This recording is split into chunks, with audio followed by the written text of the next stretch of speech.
बहुत बहुत स्वागत है आप सभी का एक बार फिर से शिक्षक शिक्षा यूट्यूब चैनल पे। और आज का हमारा यह क्लास आधारित है बीपीएससी प्राइमरी टीचर के शिफ्ट 1 के क्वेश्चन एनालिसिस को लेकर के। और जैसा कि आप लोगों ने देखा, क्वेश्चन बहुत ज़्यादा टफ था, बहुत सारे ऐसे सवाल थे जो आउट ऑफ द बॉक्स थे। उन सभी का डिटेल एनालिसिस देखेंगे और आज के इस क्लास में क्लियर हो जाएगा कि कौन कौन से प्रश्नों के ऊपर आपको ऑब्जेक्शन करना चाहिए और कौन कौन से जो सीरीज आपका जारी किया गया बीपीएससी के द्वारा, वहाँ पे कौन कौन सा जो आंसर की है वो उसमें गलती है, त्रुटि है। ठीक है, तो बहुत ज़्यादा त्रुटि नहीं है, 5-6 मुश्किल से मिलेंगे आपको। तो पूरे क्लास को अच्छे से वॉच कीजिएगा और एक एक सवाल के ऊपर डिटेल एनालिसिस मिलेगा आपको आज के इस क्लास में। तो पूरे क्लास को आइए देखते हैं, समझते हैं। शुरुआत करेंगे और पहले प्रश्न को देखिए प्रश्नों का जो लेवल है वो बहुत ज़्यादा टफ था, इसमें तो कोई शक शुबा है नहीं। और जो भी चूँकि बीपीएससी ने जो सिलेबस जारी किया था उस सिलेबस में बहुत ज़्यादा वो कह सकते हैं कि उन्होंने वो बहुत ज़्यादा क्लियर नहीं किया था कि कहाँ से हम प्रश्न पूछेंगे, कौन कौन से टॉपिक से प्रश्न रहेंगे। और इस वजह से बहुत सारे प्रश्न ऐसे भी देखने को मिले जो आउट ऑफ द सिलेबस थे। और जो सिलेबस में कुछ ऐसे सब्जेक्ट्स को शामिल किया गया था जैसे कि आपका EVS है, पर्यावरण है, तो उससे आपको सवाल देखने को ही नहीं मिले। ठीक है, वो जो भी आपको सवाल देखने को मिले वो सारे सीनियर क्लासेस के सवाल थे जो आपके भूगोल से शामिल थे कुछ सवाल। ठीक है, विज्ञान में भी बहुत सारे ऐसे प्रश्न थे जो कन्फ्यूजन पैदा करने वाले थे। तो चूँकि बीपीएससी का एग्ज़ाम पैटर्न थोड़ा सा टफ था, तो इस प्रश्न में बहुत सारे ऐसे ऑप्शन आपको देखने को मिले होंगे जहाँ पे आप कंफ्यूज हुए होंगे और बहुत सारे ऐसे ट्रिकी ऑप्शंस तैयार किए गए थे। देखिए प्रश्न तो टफ था ही, लेकिन उसमें और ज़्यादा टफनेस थी ऑप्शंस को लेकर के। ठीक है, क्योंकि मैथमेटिक्स में मैंने बहुत सारे ऐसे सवाल देखे जहाँ की ऑप्शन नंबर डी है, यानी कि उपरोक्त में से एक से अधिक विकल्प सही हैं। और जब आप मैथमेटिक्स बनाते हैं तो जब आप किसी भी क्वेश्चन को सॉल्यूशन करते हैं तो आप पाते हैं कि उसका केवल और केवल एक ही आंसर आता है। मैथमेटिक्स में ऐसा नहीं है कि 3-4 आंसर आ जाते हैं, लेकिन कुछ ऐसे प्रश्न तैयार किए गए हैं, काफ़ी ज़्यादा दिमाग लगाकर प्रश्नों को बनाया गया था कि जिसमें आपके एक से अधिक ऑप्शन सही आ रहे हैं। ठीक है, तो आज के इस वीडियो में हम उन्हीं चीज़ों का डिस्कशन करेंगे। सबसे पहले मैथमेटिक्स के सेक्शन को आइए देखेंगे। तो हमारे पास इसका सॉल्यूशन तैयार है और क्वेश्चन नंबर 1 का जो आंसर दिया हुआ है वो आंसर आपका है ऑप्शन नंबर डी। ठीक है, उपरोक्त में से एक से अधिक। ठीक है, प्रश्न आपका ये है और इसका आंसर आपका दिया हुआ है डी, यानी कि उपरोक्त में से एक से अधिक। तो इसको कैसे बनाया गया है कि इसका आंसर आ गया है एक से अधिक, तो आइए इसको समझेंगे। हमारे पास सभी प्रश्नों का यहाँ पे सॉल्यूशन तैयार किया हुआ है। अब यहाँ देखिए, इसको इस तरह से बनाया गया है। ये जो आपका अंडर रूट था इसको इधर भेज दिया गया तो स्क्वायर में हो गया ये। ठीक है, ये a+b का होल स्क्वायर पर टूट गया, 1 का स्क्वायर 1 हो गया, x/13 का स्क्वायर x² हो गया और 2 × a × b तो 2x/13 हो गया। और इधर भिन्न का जोड़ कर दिया गया तो 169 + 27 हो गया बटे 169। अब यहाँ पर देखिए 169 और 27 को जोड़ेंगे तो 196 आ जाएगा। ठीक है, और इधर फिर से भिन्न का जोड़ कर दिया गया तो भिन्न का जोड़ करने के बाद आ गया 169 जोड़ x² जोड़ 26x। इधर भी 169 नीचे था, इधर भी 169 नीचे था, दोनों क्या हो गया, कट गया। कटने के बाद यहाँ पर बच गया आपका x² + 26x + 169। ये 196 इधर प्लस में है, इसको जब इसी पक्ष में ले आया गया तो माइनस में हो गया। ठीक है, दूसरे पक्ष से सारा कुछ लिया, एक पक्ष में ले आया गया तो दूसरे पक्ष में क्या बचा, 0 बचा। अब यहाँ पे हम इसका गुणनखंड करेंगे। 169 में 196 घटाने पर बचा -27। अब इसका गुणनखंडन करेंगे तो गुणनखंडन करने के बाद हमारा फैक्टर आता है इस प्रकार से, x² + 27x - x। 27 को 1 से गुना करेंगे तो यहाँ पर -27 हो जाएगा क्योंकि यहाँ पर माइनस है। वहीं 27x में से 1x घटेगा तो 26x बचेगा। ठीक है, अब यहाँ पर हम कॉमन लेते हैं, x का कॉमन लिए तो यहाँ पे बच गया x और यहाँ बच गया 27। इसी प्रकार से इन दोनों में -1 कॉमन है तो x यहाँ पे बच गया, यहाँ पे हो गया +27। तो इस प्रकार से हमारा फैक्टर आया x - 1 × x + 27। अब x - 1 = 0 करने पर हमारा x का वैल्यू जो है 1 आ रहा है, x + 27 = 0 करने पर x की वैल्यू -27 आ रही है। तो इस प्रकार से दो आंसर हमारे पास निकल करके आ रहे हैं, x की वैल्यू 1, या फिर x की वैल्यू -27। ठीक है। अब बहुत सारे कैंडिडेट्स ने क्या किया होगा, इसको दूसरे तरीके से हल किया होगा। जैसे कि एक तरीका और है इसको हल करने का, मैं यहाँ पे करके दिखाना चाहता हूँ। ये √1 + 27/169 है इक्वल टू 1 + x/13 है। ठीक है। तो यहाँ पर देखिए करना क्या है, भिन्न का जोड़ यहाँ पर करना है। 169 जोड़ 27, ये अंडर रूट इधर ही रहेगा, बराबर 13 जोड़ x/13। ठीक है। इसके बाद अगला स्टेप में हो गया होगा 196/169 बराबर 13 जोड़ x/13। अब इन दोनों का वर्गमूल निकल करके आ जाएगा 14/13 बराबर 13 जोड़ x/13।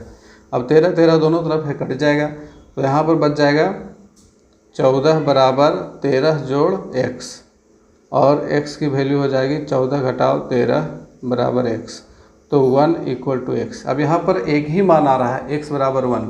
और जिन लोगों ने इस तरह से बनाया होगा कि x का मान 1 आ रहा है, ऑप्शन देखा होगा उन्होंने कि पहला ऑप्शन हमारा सही है, पहला ऑप्शन में टिक किया होगा, तो उनका आंसर क्या हो गया, गलत हो गया। ठीक है, क्योंकि इसको बनाने का तरीका असली में ये था। ठीक है। तो इस प्रकार से क्वेश्चन नंबर 1 का आंसर ऑप्शन नंबर डी बिल्कुल सही है। अब आइए क्वेश्चन नंबर 2 की ओर बढ़ते हैं। क्वेश्चन नंबर 2 का आंसर बी है। ठीक है। इसमें देखिए गोले का आयतन बराबर बेलन का आयतन है। गोले का आयतन का फॉर्मूला होता है 4/3 πr³ और बेलन का आयतन होता है πr²h। अब यहाँ पर देखिए कन्फ्यूजन r में था, चूँकि r इधर गोले में सेंटीमीटर में दिया हुआ है और बेलन में आपका मिलीमीटर में दिया हुआ है। ठीक है। और वो भी आपका क्या दिया हुआ है, व्यास दिया हुआ है 4 मिलीमीटर। तो व्यास की आधी होती है त्रिज्या, तो 2 मिलीमीटर, और 2/10 करेंगे तो मिलीमीटर बदल जाएगा सेंटीमीटर में। ठीक है। तो 4/3 पाई, r के जगह पर 3 बैठाएँ, 3 सेंटीमीटर का क्यूब बराबर πr²h है, तो r की वैल्यू यहाँ पर 2/10 हो जाएगी। और h हमें निकालना है, लंबाई निकालनी है, तो h को रहने देंगे h। ठीक है। अब सारा कैलकुलेशन करने के बाद h की वैल्यू आई 900 सेंटीमीटर। अब सेंटीमीटर को फिर से मीटर में बदलना पड़ा, तो 9 मीटर आंसर आया है। ठीक है। तो इस तरह से क्वेश्चन नंबर 2 का आंसर जो है ऑप्शन नंबर बी सही है। आइए अब अगला सवाल देखेंगे, तीसरा सवाल। और तीसरा सवाल आपका था कुर्सी वाला, है ना। तो कुर्सी वाला सवाल में देखिए क्या है कि माना कि 30 कुर्सी का जो विक्रय मूल्य है उसको हमने x मान लिया। ठीक है। सवाल कह रहा है कि जो 30 कुर्सियों का विक्रय मूल्य है उसमें 6 कुर्सियों के विक्रय मूल्य के बराबर हानि हो जाती है। ठीक है। तो एक कुर्सी का विक्रय मूल्य क्या हो जाएगा, तो x/30 रुपया हो जाएगा, चूँकि 30 कुर्सी का विक्रय मूल्य 100 रुपया है, इसलिए 6 कुर्सी का विक्रय मूल्य क्या हो जाएगा, तो x/30 × 6 कट के आगे हमारे पास x/5 रुपया। अब चूँकि 30 कुर्सी का क्रय मूल्य निकाल लेते हैं। ठीक है। यहाँ पर x यानी कि 30 कुर्सी का विक्रय मूल्य है, और जोड़ x/5, चूँकि क्रय मूल्य का एक फॉर्मूला होता है विक्रय मूल्य जोड़ हानि। ठीक है। तो विक्रय मूल्य हमारे पास क्या है, टोटल 100 रुपया है, और हानि कितनी हुई है, तो x/5 रुपया। तो x जोड़ x/5 हमारे पास आ गया 6x/5। अब यहाँ पर हम हानि प्रतिशत निकाल लेंगे। तो हानि प्रतिशत का फॉर्मूला क्या होता है, हानि गुने 100/क्रय मूल्य। ठीक है। तो हानि गुने 100 किए, x/5 × 100, और यहाँ पर बटे में कर दिए 6x/5, जो कि हमारा क्रय मूल्य था। तो यहाँ पे कैलकुलेशन करने के बाद आता है 50/3, और इसका सरलीकरण करते हैं तो 16.2/3% आता है। यह आपके कोई ऑप्शन नंबर सी में है सही आंसर, 16.2/3%। तो ये हो गया क्वेश्चन नंबर 3 का सॉल्यूशन। इसके बाद क्वेश्चन नंबर 4 में देखिए, क्वेश्चन नंबर 4 जो आपका है, आइए पहले क्वेश्चन 4 नंबर की ओर चलते हैं। क्वेश्चन नंबर 4 क्या कहता है, 2 अंकों की एक संख्या के अंकों का गुणनफल 36 है। यदि संख्या में से 45 घटा दिया जाए तो अंक वापस बदल जाते हैं। ठीक है। तो संख्या क्या है, अब यहाँ पर देखिए ऑप्शन से इसको चेक करना ज़्यादा बेहतर होता है। तो क्या कहता है कि संख्या के अंकों का गुणनफल 36 है, तो 8 और 4 को अगर हम गुना करते तो 32 आता है, तो ये तो ऐसे ही गलत हो गया। 7 या 21 होता है, ये भी गलत हो गया। अब 4 नंबर 36 होता है, लेकिन अगर इसमें से हम 49 में अगर हम 45 माइनस करते हैं तो हमारे पास क्या बच रहा है, केवल 4 बच रहा है, जो कि इसका दूसरा जो क्लू दिया हुआ है कि संख्या में से 45 घटा दिया जाए तो अंक आपस में बदल जाते हैं, यानी कि इकाई के स्थान पर दहाई का अंक और दहाई के स्थान पर इकाई का अंक हो जाता। तो इसका सही आंसर है 94। अब देखिए 94 में अगर हम 45 घटाते हैं तो हमारे पास क्या बचता है, 49 बचता है, ठीक है। और ये सही आंसर होता, अगर ऑप्शन में 94 दिया हुआ रहता तो वो सही आंसर होता। तो यहाँ पे सही आंसर हो जाएगा ई, उपर्युक्त में से कोई नहीं। और आपका 4 का ई दिया हुआ है तो ये सही है। इसके बाद देखिए 5वां सवाल था आपका a + b + c = 0। तो a² + a² बटे bc + b² बटे ca + c² बटे ab का मान निकालना है। तो इसका कैसे हम सॉल्यूशन करेंगे, आइए इसको देख लेते हैं। चूँकि इसमें a + b + c = 0 दिया हुआ है, ठीक है। तो यहाँ पर देखिए, यहाँ पर a² बटे bc + b² बटे ca + c² बटे ab, इनका हमने एलसीएम मतलब कि इनका जोड़ किया। तो पहले एलसीएम निकालते हैं bc ca और ab का, तो abc आ जाता है एलसीएम, ठीक है। तो bc bc यहाँ पर कट ही जाता है तो बच जाता है a, और a² गुने a हो जाता है aq, इसी तरह से bq, इसी तरह से cq। तो aq + bq + cq एक फॉर्मूला है, इसमें आपका क्लास 9 से ये सवाल दिया हुआ थी, ठीक है। क्लास 9 का जो गुणनखंड वाला चैप्टर है वहाँ से ये सवाल दिया हुआ है। तो चूँकि a + b + c = 0, इसलिए aq + bq + cq बराबर होता है 3abc, ठीक है। यहाँ पर a लिखा गया, c होगा 3abc, ठीक है। तो यहाँ हमने यहाँ पर क्या किया, aq + bq + cq के स्थान पर 3abc लिखा, बटे abc पहले से था, abc कट गया, बच के हमारे पास 3। तो इस तरह से हमारा आंसर आ गया 3, ठीक है, जो कि ऑप्शन नंबर सी में है और वो सही है। इसके बाद देखिए छठा सवाल आ जाइए। छठा सवाल क्या है, छठा सवाल है 4x + 1 + 4 - x = 10। इसका क्या आंसर दिया हुआ है, इसका आंसर दिया हुआ है आपका फिर से डी, यानी कि एक से अधिक आंसर दिया हुआ है। तो देखिए ये क्वेश्चन बहुत ज़्यादा टफ था, ठीक है, और इसका सॉल्यूशन निकालने में ही आपको कम से कम 10 मिनट लग जाएंगे। ये इतना ज़्यादा टफ सवाल था। ऐसा सवाल नहीं था कि कोई भी एवरेज स्टूडेंट है तो वो 1 से 2 मिनट में इसका आंसर निकाल सके। वैसे कैंडिडेट जो मैथमेटिक्स से जिन्होंने बीएससी किया होगा उनके लिए सवाल थोड़ा सा आसान लगा होगा, ठीक है, लेकिन जो एवरेज स्टूडेंट है उनके लिए काफ़ी ज़्यादा टफ सवाल था। और इसको देखिए कैसे बनाया गया है, इसको भी मैंने बनाया है।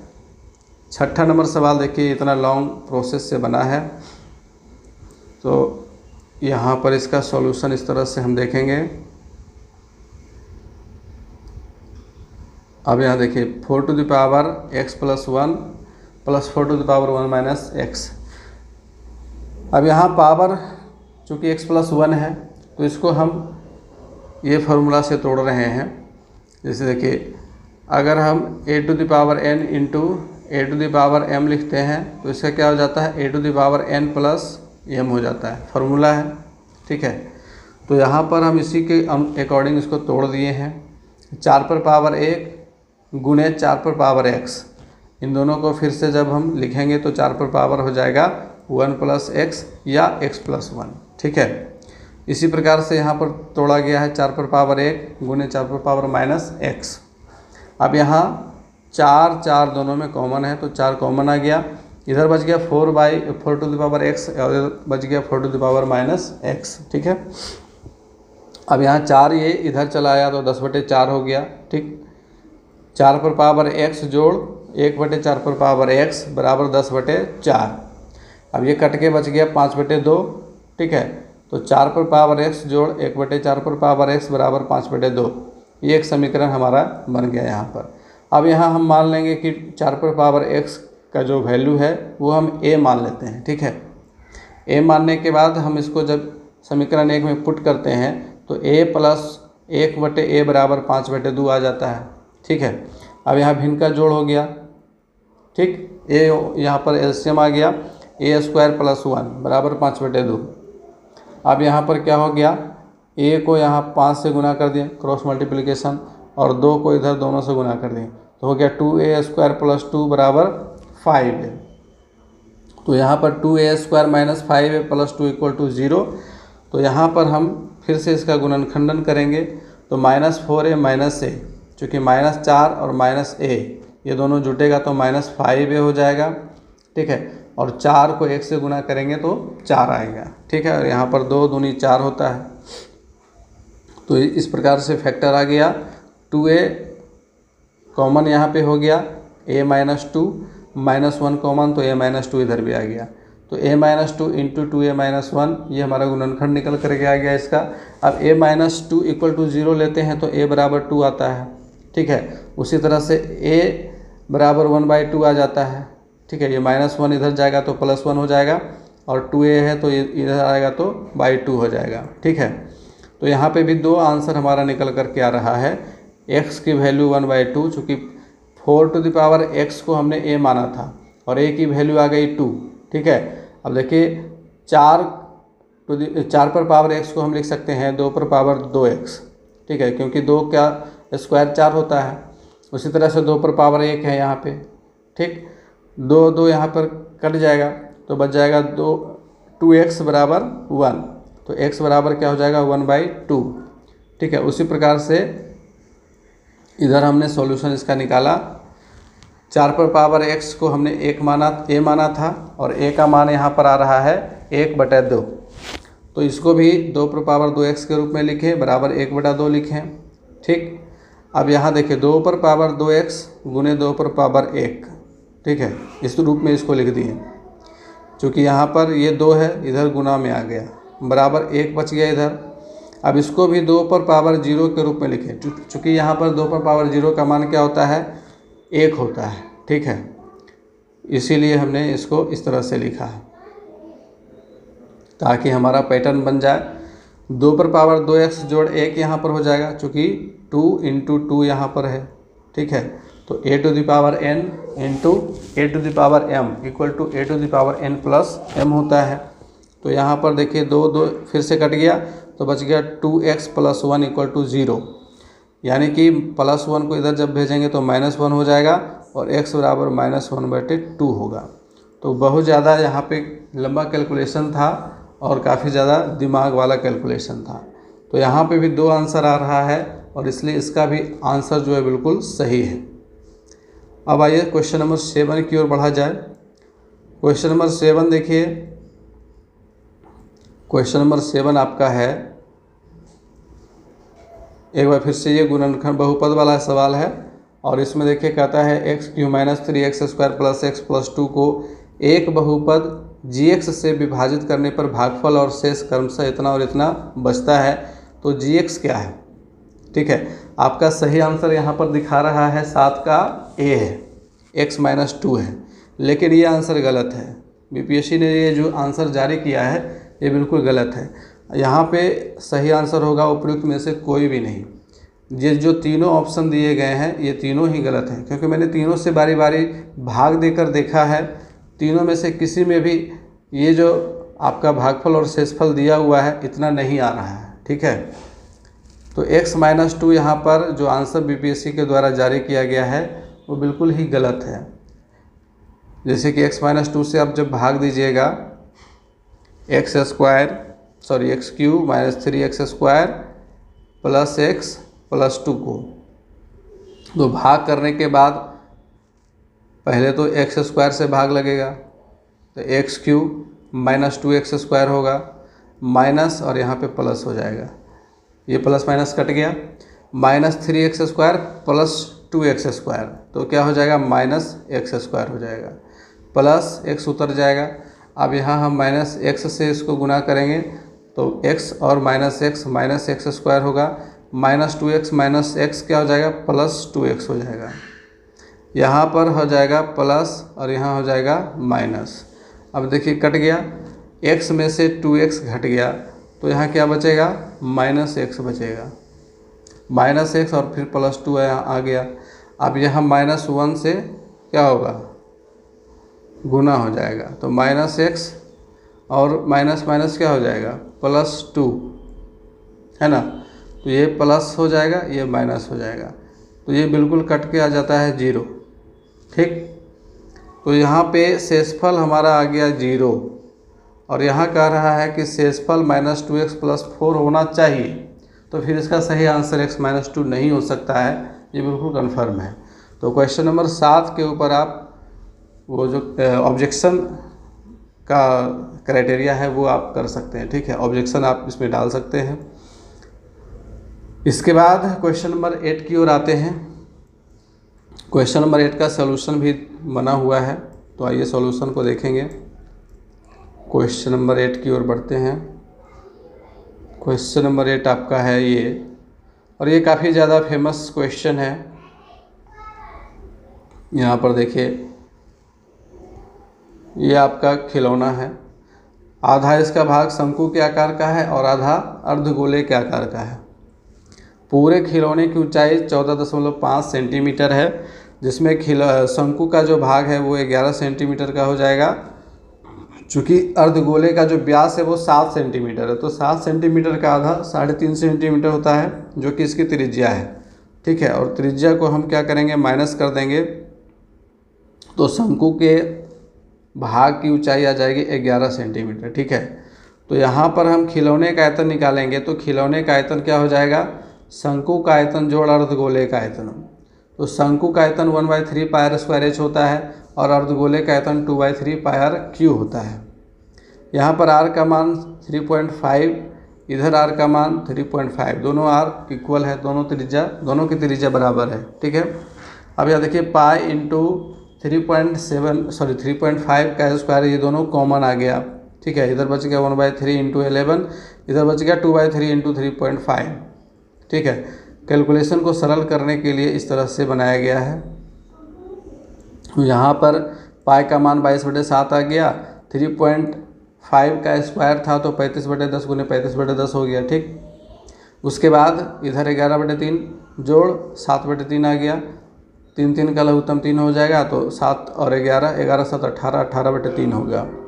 इधर 77/2 हो गया। अब यहाँ पर देखिए कट गया, 2 9 18 और 3 3 9, 77 × 3 231 सेंटीमीटर क्यूब आ गया हमारा आंसर। इसके बाद आपका क्वेश्चन नंबर 9 है। तो क्वेश्चन नंबर 9 में कहता है कि रम्मी और तंबोला खेलने वाले लोगों की संख्या 320 350 है, और दोनों खेल खेलने वालों की संख्या 220 है। तो टोटल खिलाड़ियों की संख्या कितनी है। तो देखिए, केवल रम्मी खेलने वाले कितने लोग हैं, तो 320 में 220 घटा देंगे तो बच जाएगा 100। केवल तंबोला खेलने वाले कितने लोग हैं, तो 350 में 220 घटा देंगे, बच जाएगा 130। और दोनों खेल खेलने वाले 220 लोग हैं, तो इन तीनों को जोड़ेंगे तो हमारा जो योगफल आ जाएगा 450, वो हो जाएगा आंसर। ऑप्शन नंबर 9 का सी बिल्कुल सही है। इसके बाद क्वेश्चन नंबर 10 क्या था, तो क्वेश्चन नंबर 10 को देख लेते हैं एक बार फिर से। क्वेश्चन नंबर 10, 2 वर्ष पहले ए की आयु के व्युत्क्रम और अब से 2 वर्ष बाद उसकी आयु के व्युत्क्रम का योग 2/3 है। ए की वर्तमान आयु क्या है। तो इसका सॉल्यूशन आइए देखते हैं। क्वेश्चन नंबर 10, ये भी काफ़ी लंबा सॉल्यूशन था, और इसमें देखिए क्या है, माना कि वर्तमान आयु x है, 2 वर्ष पहले x - 2 हो जाएगी, और इसका व्युत्क्रम निकाल लेना है, 1/x - 2 हो जाएगा। फिर 2 वर्ष बाद x + 2 है, व्युत्क्रम हो जाएगा 1/x + 2। प्रश्न से कहता है दोनों व्युत्क्रम का योगफल 2/3 है। इसको जब कैलकुलेट किए हैं, तो कैलकुलेट करने के बाद ये फिर से द्विघात समीकरण के गुणनखंड के रूप में आ गया, 2x² - 6x - 8 = 0। यहाँ पर -6 लाना है, तो -8 + 2 -6 हो गया, और 8 दूनी 16, 8 दूनी 16 यहाँ भी है। गुणनखंड के रूप में हमें प्राप्त हुआ है x - 4 × 2x + 2 = 0। अब x - 4 से x का मान 4 आ रहा है, तो ये हमारा सही आंसर आ गया है यहाँ पे। ठीक है, तो इसका 10 का सी सही है। चलिए, इसके बाद क्वेश्चन नंबर 11 की ओर बढ़ते हैं। और क्वेश्चन नंबर 11 आपका क्या था, क्वेश्चन नंबर 11 आपका है के किस मान के लिए समीकरण निकाय x माइनस के बाई इक्वल टू 2 और 3x प्लस 2y बराबर -5 का एक अनूठा हल है। अनूठा हल का मतलब क्या होता है? अनूठा हल का मतलब एक अद्वितीय हल जिसको कहते हैं केवल और केवल एक हल। ठीक है, तो a1 by a2 equal to not equal to b1 by b2, ठीक है, equal to c1 by c2। ये क्राइटेरिया होता है अद्वितीय हल के लिए। ठीक है, और तीनों बराबर रहेगा तो अनेक हल होंगे, और इसको अगर बराबर नहीं काट देंगे तो क्या हो जाएगा? एक भी हल नहीं होगा। ठीक है, तो यहाँ पर अद्वितीय हल के लिए हमारा आंसर आ रहा है -2/3 और 11 का आंसर दे रखा है डी, जो कि है कि उपयुक्त में से एक से अधिक। अब इसमें कन्फ्यूजन है, कन्फ्यूजन यही है कि इसका एक ही आंसर होना चाहिए, जो कि हमने इस तरह से कैलकुलेट करके निकाला हुआ है। अब देखेंगे क्वेश्चन नंबर 11 का ए है x माइनस के बाई इक्वल टू 2, ये समीकरण 1 है। 3x plus 2y equal to -5, ये समीकरण 2 है। अद्वितीय हल के लिए हमारे पास क्राइटेरिया ये होना चाहिए, तो एक a1 की वैल्यू 1 है, a2 की वैल्यू 3 है। ठीक है, और यहाँ पर b1 माइनस के है और b2 प्लस 2 है, तो यहाँ पर k की वैल्यू -2/3 स्पष्ट रूप से आ रहा है। अब इसमें दूसरा आंसर कैसे आ सकता है, ये समझ से परे है। तो क्वेश्चन नंबर 11 का आंसर भी सस्पिशन में है। तो क्वेश्चन नंबर 7 और 11 ये दो आंसर मैथमेटिक्स के अंतर्गत बीपीएससी का जो आंसर की जारी किया गया है वो सस्पिशन में। इसके ऊपर आपको चैलेंज करना चाहिए, ऑब्जेक्शन करना चाहिए। ठीक है, इसके बाद देखिए क्वेश्चन नंबर 12 जो है, एक वृत्त की त्रिज्या 14 सेंटीमीटर है और एक त्रिज्यखंड का क्षेत्रफल इतना सेंटीमीटर स्क्वायर है। ये भी सवाल सही है इसका। देखिए पूरा इसका भी आंसर नहीं आया है, लेकिन इसको हल करने के बाद लगभग में 60 डिग्री आ रहा है आंसर। ठीक है, यहाँ पर देखेंगे चूँकि त्रिज्यखंड का क्षेत्रफल का फॉर्मूला होता है πr² थीटा बटे 360 डिग्री। ठीक है, तो त्रिज्यखंड का क्षेत्रफल दे रखा है 102.7 बराबर पाई, और आर की वैल्यू दी हुई है 14, तो 14 बैठा दिए, 14 का स्क्वायर हो गया, और थीटा बटे 360 डिग्री, थीटा का मान निकालना था। ठीक है, तो यहाँ पर देखिए सारे जितने भी इधर गुणज थे, अंक थे या फिर जो भी थे, सबको इधर एक पक्ष में ले आया गया। तो ये आ गया हमारा 1027, यहाँ पे दशमलव इसका हटाया गया तो बटे 10 हो गया। ये 360 इधर गुना में आ गया, चूँकि इधर बटे में था तो इधर ऊपर चला गया, और पाई का मान 22/7 होता है, तो 22 यहाँ और 7 यहाँ, और 14 का स्क्वायर है ऊपर है, तो 14 का स्क्वायर इधर नीचे है। ठीक, इसके बाद सबको कैलकुलेट करने के बाद हमारा ये आता था 9243/154। जब इन दोनों को भाग दे करके देखा गया तो 60.01 आ रहा है, यानी कि थीटा का जो वैल्यू है वो 60 डिग्री के लगभग आ रहा है। तो लगभग के रूप में अगर आंसर एक्सेप्ट बीपीएससी कर रही है तो ऑप्शन इसका मिल रहा है। चूँकि ऑप्शन इसका मिल रहा है, ठीक है, क्वेश्चन नंबर 12 का ऑप्शन जो है बी दिया हुआ है, और हमारा आंसर भी 60 डिग्री लगभग आ रहा है, जो कि बी के बराबर है, तो इसीलिए इसको सही माना जा सकता है। उसके बाद देखिए क्वेश्चन नंबर 13 जो है वो चक्रवृद्धि ब्याज से संबंधित आसान सा सवाल था, और इसका आंसर हमारा 1951 रुपये आ रहा है। सॉरी, यहाँ पे क्वेश्चन नंबर 13, तो क्वेश्चन नंबर 13 का आंसर 1951 रुपये आ रहा है, और जो कि ऑप्शन नंबर बी में है, और 13 का बी आंसर दिया हुआ है, जो कि बिल्कुल सही है। तो इस प्रकार से हम यहाँ पर इसको भी सही कहेंगे। और क्वेश्चन नंबर 14 का ऑप्शन नंबर ए है, 14 का ऑप्शन नंबर ए है, बिल्कुल सही है, और इसको ऑप्शन से ही चेक कर लिया गया है। ठीक है, ऑप्शन से यहाँ पर के का मान 1 बैठाने के बाद ये हमारा समीकरण बन करके आ रहा है, और चूँकि मूलों का गुणनफल बराबर होता है c/a। ठीक है, तो c का मान यहाँ 9 है और a का मान 3 है, तो 9/3 करने के बाद 3 आता है, जो कि बिल्कुल सही मैच कर जाता है। अब इसके बाद क्वेश्चन नंबर 15 में क्या पूछता है, क्वेश्चन नंबर 15 को देख लेते हैं पहले। क्वेश्चन नंबर 15 आपके सामने है, यहाँ पे log √2 × 32 का मान क्या है।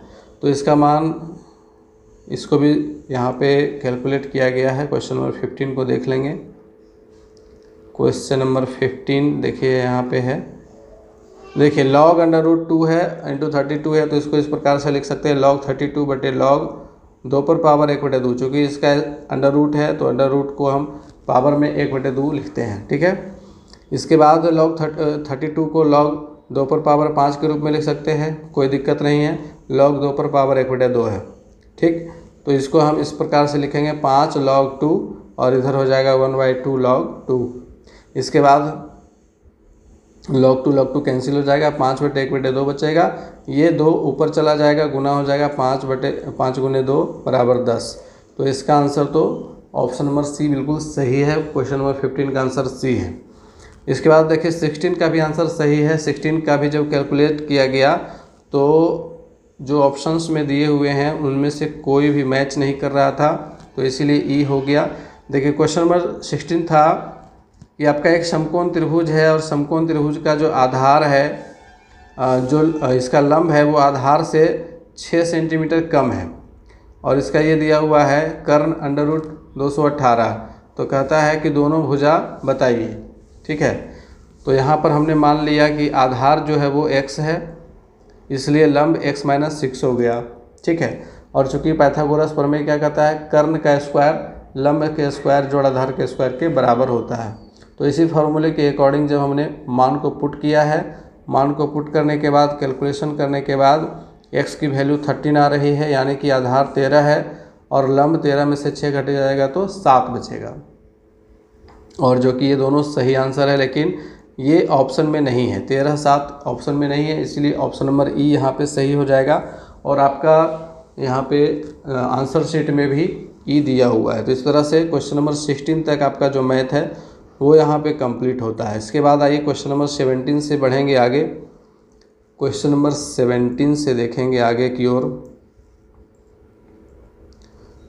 क्वेश्चन नंबर 17 आगे आपका विद्युत विभव को मापने के लिए किस उपकरण का उपयोग किया जाता है। तो इसका तो वोल्ट मीटर है, बिल्कुल सही जवाब है, इसमें कहीं कोई गलती नहीं है। चुंबकीय क्षेत्र सदिश राशि होती है। 19 का है एक व्यक्ति पृथ्वी पर अधिक भार किस स्थिति में धकेल सकता है। तो खड़े होने की स्थिति में, जब हम खड़े रहते हैं पृथ्वी पर, ठीक है, तो हमारा क्षेत्रफल कम लगता है और कम क्षेत्रफल लगेगा तो दाब ज़्यादा रहेगा, ठीक है, इसलिए ऑप्शन नंबर बी यहाँ पर सही है। इसके बाद क्वेश्चन नंबर 20 में आइए। 20 का सवाल है प्रिज्म से गुजरने पर सबसे अधिक अपवर्तित होने वाला रंगीन प्रकाश कौन सा है। तो इसका सही आंसर हो जाएगा बैगनी आपका, चूँकि बैगनी का विचलन सबसे ज़्यादा होता है। इसके बाद क्वेश्चन नंबर 21 में देखिए कन्फ्यूजन है। क्वेश्चन नंबर 21 का आंसर जो दिया हुआ है वो ऑप्शन नंबर आपका बी दिया हुआ है, जबकि होना चाहिए ए। सवाल कह रहा है कि मिट्टी के तेल के बर्तन में बर्फ़ का एक टुकड़ा डाला जाता है, ठीक है। अब देखिए मिट्टी का तेल है, मिट्टी के तेल में बर्फ़ का एक टुकड़ा जब डालेंगे तो यह बर्फ़ पिघलेगी, और बर्फ़ जब पिघलेगी तो यह पानी बन जाएगा, ठीक है। और पानी जब बनेगा तो पानी नीचे रहेगा और तेल इसके ऊपर रहेगा, ठीक है। तो बर्फ़ के पिघलने पर मिट्टी के तेल की सतह क्या होगी, उठेगी, लेकिन यहाँ पर दे दिया है गिरेगी, जो कि गलत है, ठीक है। तो अभी तक हमारा 3 आंसर जो है गलत आ रहा है। क्वेश्चन नंबर 7, क्वेश्चन नंबर 11 और क्वेश्चन नंबर आपका 21, ठीक है। आगे भी डिस्कशन करते हैं। निम्नलिखित में से किसका pH 7 से अधिक है। तो 7 से अधिक क्षारीय मान, जो भी क्षारीय पदार्थ होंगे उनका 7 से अधिक है, तो रक्त प्लाज्मा। तो 22 का भी सही है। क्वेश्चन नंबर 23 में आइए। एक सामान्य नेत्र लेंस की नाभिक दूरी क्या होती है।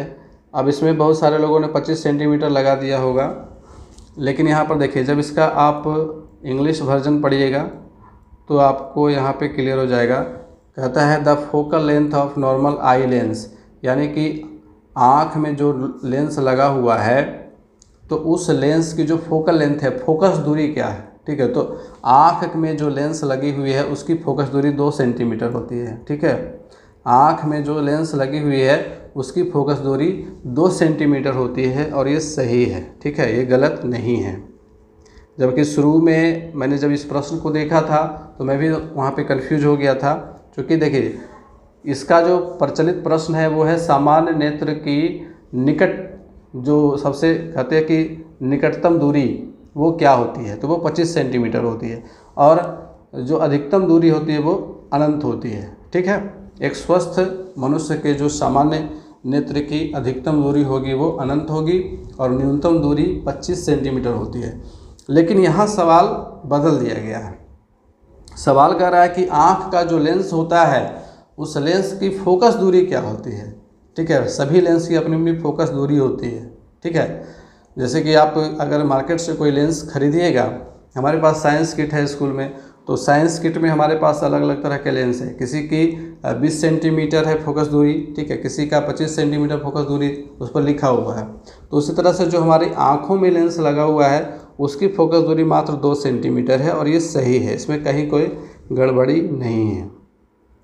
24वां सवाल है कि शुष्क बुझे हुए चूने पर क्लोरीन गैस की क्रिया से कौन सा पदार्थ बनता है। तो ये तो विरंजक चूर्ण बनता है, ये इसमें कोई गड़बड़ी नहीं है। 25वां है माता पिता से संतति में लक्षणों के पहुंचने की प्रक्रिया को क्या कहते हैं। तो इस प्रक्रिया को आनुवांशिकता कहते हैं, जेनेटिक्स, हेरिडेटरी। 26वां सवाल है ओम के नियम के सत्यापन के लिए ध्यान में रखने वाली बात क्या है। तो इसको ध्यान में रखने वाली बात यही है कि ए मीटर को श्रेणी क्रम में जोड़ना है और वोल्ट मीटर को समांतर क्रम में जोड़ना है। ठीक है, जब इसका प्रयोगशाला में आप सत्यापन करते हैं तो वहाँ पर ये पूरा वर्णन दिया हुआ है। तो 26 का ऑप्शन नंबर बी है, बिल्कुल सही है, 26 का बी सही है। 27 का आ जाइए। 27 में कहता है कि लोहे के बुरादे में तनु हाइड्रोक्लोरिक अम्ल डालने से क्या होगा। तो जब इसमें तनु हाइड्रोक्लोरिक अम्ल डालेंगे, देखिए लोहा Fe होता है और तनु हाइड्रोक्लोरिक अम्ल आपका हाइड्रोक्लोरिक अम्ल है HCl। ठीक है, तो यहाँ पर हाइड्रोजन गैस उत्पन्न होगी और आयरन क्लोराइड बनेगा। ठीक है, यहाँ पर FeCl2 हो जाएगा प्लस हाइड्रोजन गैस उत्पन्न होगा, यहाँ पर 2 लग जाएगा। ठीक है, तो यहाँ पर पहला ऑप्शन सही है, 27 का ए सही दिया हुआ है। चलिए 28वां सवाल देखते हैं। बाढ़ को रोकने के लिए सबसे उत्तम विधि क्या है। तो बाढ़ को रोकने के लिए सबसे उत्तम विधि वनारोपण है, इसमें कहीं कोई दिक्कत नहीं है। 29वां सवाल कहता है कि खाने के डिब्बों पर जिंक के बजाय टीन की परत चढ़ी होती है, क्यों। तो क्योंकि ये टीन की तुलना में जिंक जो है वो अधिक प्रतिक्रियाशील है। ठीक है, अगर हम जिंक का लेप लगा देंगे और जब खाने के डिब्बे में खाना रखा जाएगा तो वो प्रतिक्रिया करेगा, जिस वजह से खाना बहुत जल्दी खराब हो जाएगा। इसके बाद 30वां सवाल, अंडाशय का कार्य क्या क्या है। तो देखिए अंडाशय का कार्य डिम्ब का निर्माण करना भी है, प्रोजेस्टेरोन का स्राव करना भी है और एस्ट्रोजन का स्राव करना भी है, ये तीनों ही सही है। तो 30 का डी हो जाएगा ऑप्शन सही। ठीक है, उपयुक्त में से एक से अधिक, तो 30 का डी दिया हुआ सही है। इमली में कौन सा अम्ल है। तो टार्टरिक अम्ल है, ये तो बहुत ही आसान सा सवाल है। कोलीफार्म क्या होते हैं। तो देखिए कोलीफार्म हमारे आंत में पाए जाने वाले सूक्ष्मजीव होते हैं। यहाँ पर पहला ऑप्शन जो है वो सही है, प्राणियों के पाचन नाल में उपस्थित बैक्टीरिया। 33वां सवाल आ जाइए, भारत की संसद के नए भवन के प्रभारी वास्तुकार का नाम क्या है। यहाँ से आपका करंट अफेयर है और करंट अफेयर्स में बहुत सारे ऐसे सवाल थे जो कन्फ्यूजन क्रिएट करने वाले थे और कुछ सवाल जो जिनको याद थे वो डायरेक्ट वो सही थे। भारत की संसद के नए भवन के प्रभारी वास्तुकार का नाम क्या है। देखिए जिनको इस तरह के सवाल याद थे उनके लिए कोई दिक्कत नहीं हुई होगी। ठीक है, और जिनको नहीं याद होगा उनके लिए बड़ा कन्फ्यूजन हो गया होगा। तो इसका सही आंसर है ऑप्शन नंबर बी, पद्मश्री विमल पटेल। केवल संविधान सभा के सदस्यों के चुनाव में भाग लेने वाले भारत के वयस्क आबादी मतदाताओं का प्रभावी प्रतिशत क्या था। अब देखिए ये जो सवाल है ये सवाल आपको बहुत ज़्यादा टफ सवाल इसको कह सकते हैं, क्योंकि इस तरह के सवाल आपको जल्दी किताबों में देखने को नहीं मिलते हैं। NCERT में यहाँ पर एक इसका फैक्ट मिला मुझे, जिसमें ये बताया गया है कि जब संविधान सभा के सदस्यों का चुनाव होने वाला था तो वहाँ पर 10 से 15% लोगों ने इसमें भाग लिया था। तो ये ऑप्शन नंबर ए सही यहाँ पर है और यही आपका आंसर शीट में भी दिया हुआ है, 34 नंबर ए।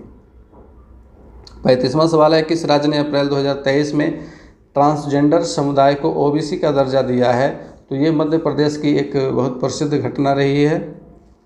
36वां सवाल है, मोहम्मद बिन तुगलक के शासनकाल में भारत आए प्रसिद्ध मुस्लिम खोजकर्ता इब्न बतूता किस देश के रहने वाले थे। तो इब्न बतूता मोरक्को देश के रहने वाले थे, ऑप्शन नंबर बी यहाँ पर सही है। हाल ही में भारत का पहला केबल स्टे रेल पुल कहाँ बनाया गया है? केबल स्टे, ठीक है, यानी कि जो पुल है वो केबल के ऊपर बना हुआ है। आपने देखा होगा इसका चित्र, जम्मू कश्मीर में ये है, ठीक है। यहाँ पर सी ऑप्शन सही है। भारत का पहला अर्धचालक यानी कि सेमीकंडक्टर निर्माण हेतु प्लांट किस राज्य में स्थापित किया जाएगा? ये बहुत ज़्यादा प्रचलित प्रश्न नहीं था, इसलिए ये बहुत सारे विद्यार्थियों को टफ लगा होगा। ये इसका आंसर गुजरात है। 39, 1917 में चंपारण सत्याग्रह के दौरान भारत में गांधी के जीवन पर पहले ज्ञात प्रयास के पीछे कौन था? अब ये जो सवाल है, ये सवाल अपने आप में पूरा नहीं है, ठीक है। यहाँ पर देखिए कहता है कि पहले ज्ञात प्रयास, पहले ज्ञात प्रयास क्या है? इसका सही जो फैक्ट है वो ये फैक्ट है कि 1917 में चंपारण सत्याग्रह के दौरान जब गांधी जी आए थे चंपारण में, तो गांधी जी को मारने की साजिश की गई थी। तो सवाल ये होना चाहिए था कि गांधी के जीवन पर या गांधी को मारने के पीछे कौन था, ठीक है। गांधी जी को मारने के पीछे या हत्या करने के पीछे कौन था, ठीक है। और इसका सही आंसर इरविन है। इरविन उस समय अधिकारी था, अंग्रेज अधिकारी, और उसने सोचा था कि अगर गांधी जी को मार दिया जाए तो ये जो मामला है वो ठंडा पड़ जाएगा। तो उसने क्या किया था कि दूध में जहर मिला करके, और उस समय वहाँ खानसामा थे बत्तख मियाँ को दिया था कि ये दूध जाओ और गांधी जी को पिला दो। लेकिन बत्तख मियाँ बहुत ईमानदार व्यक्ति थे, उन्होंने गांधी जी को बता दिया चुपके से इशारे में, और गांधी जी ने उस दूध को नहीं पिया, फलस्वरूप उनकी जान बच गई। लेकिन इसके बाद बत्तख मियाँ को इसका दंड भुगतना पड़ा, और अंग्रेज़ों ने उसके साथ बहुत बुरा व्यवहार किया उनके साथ, ठीक है। तो ये 1917 के चंपारण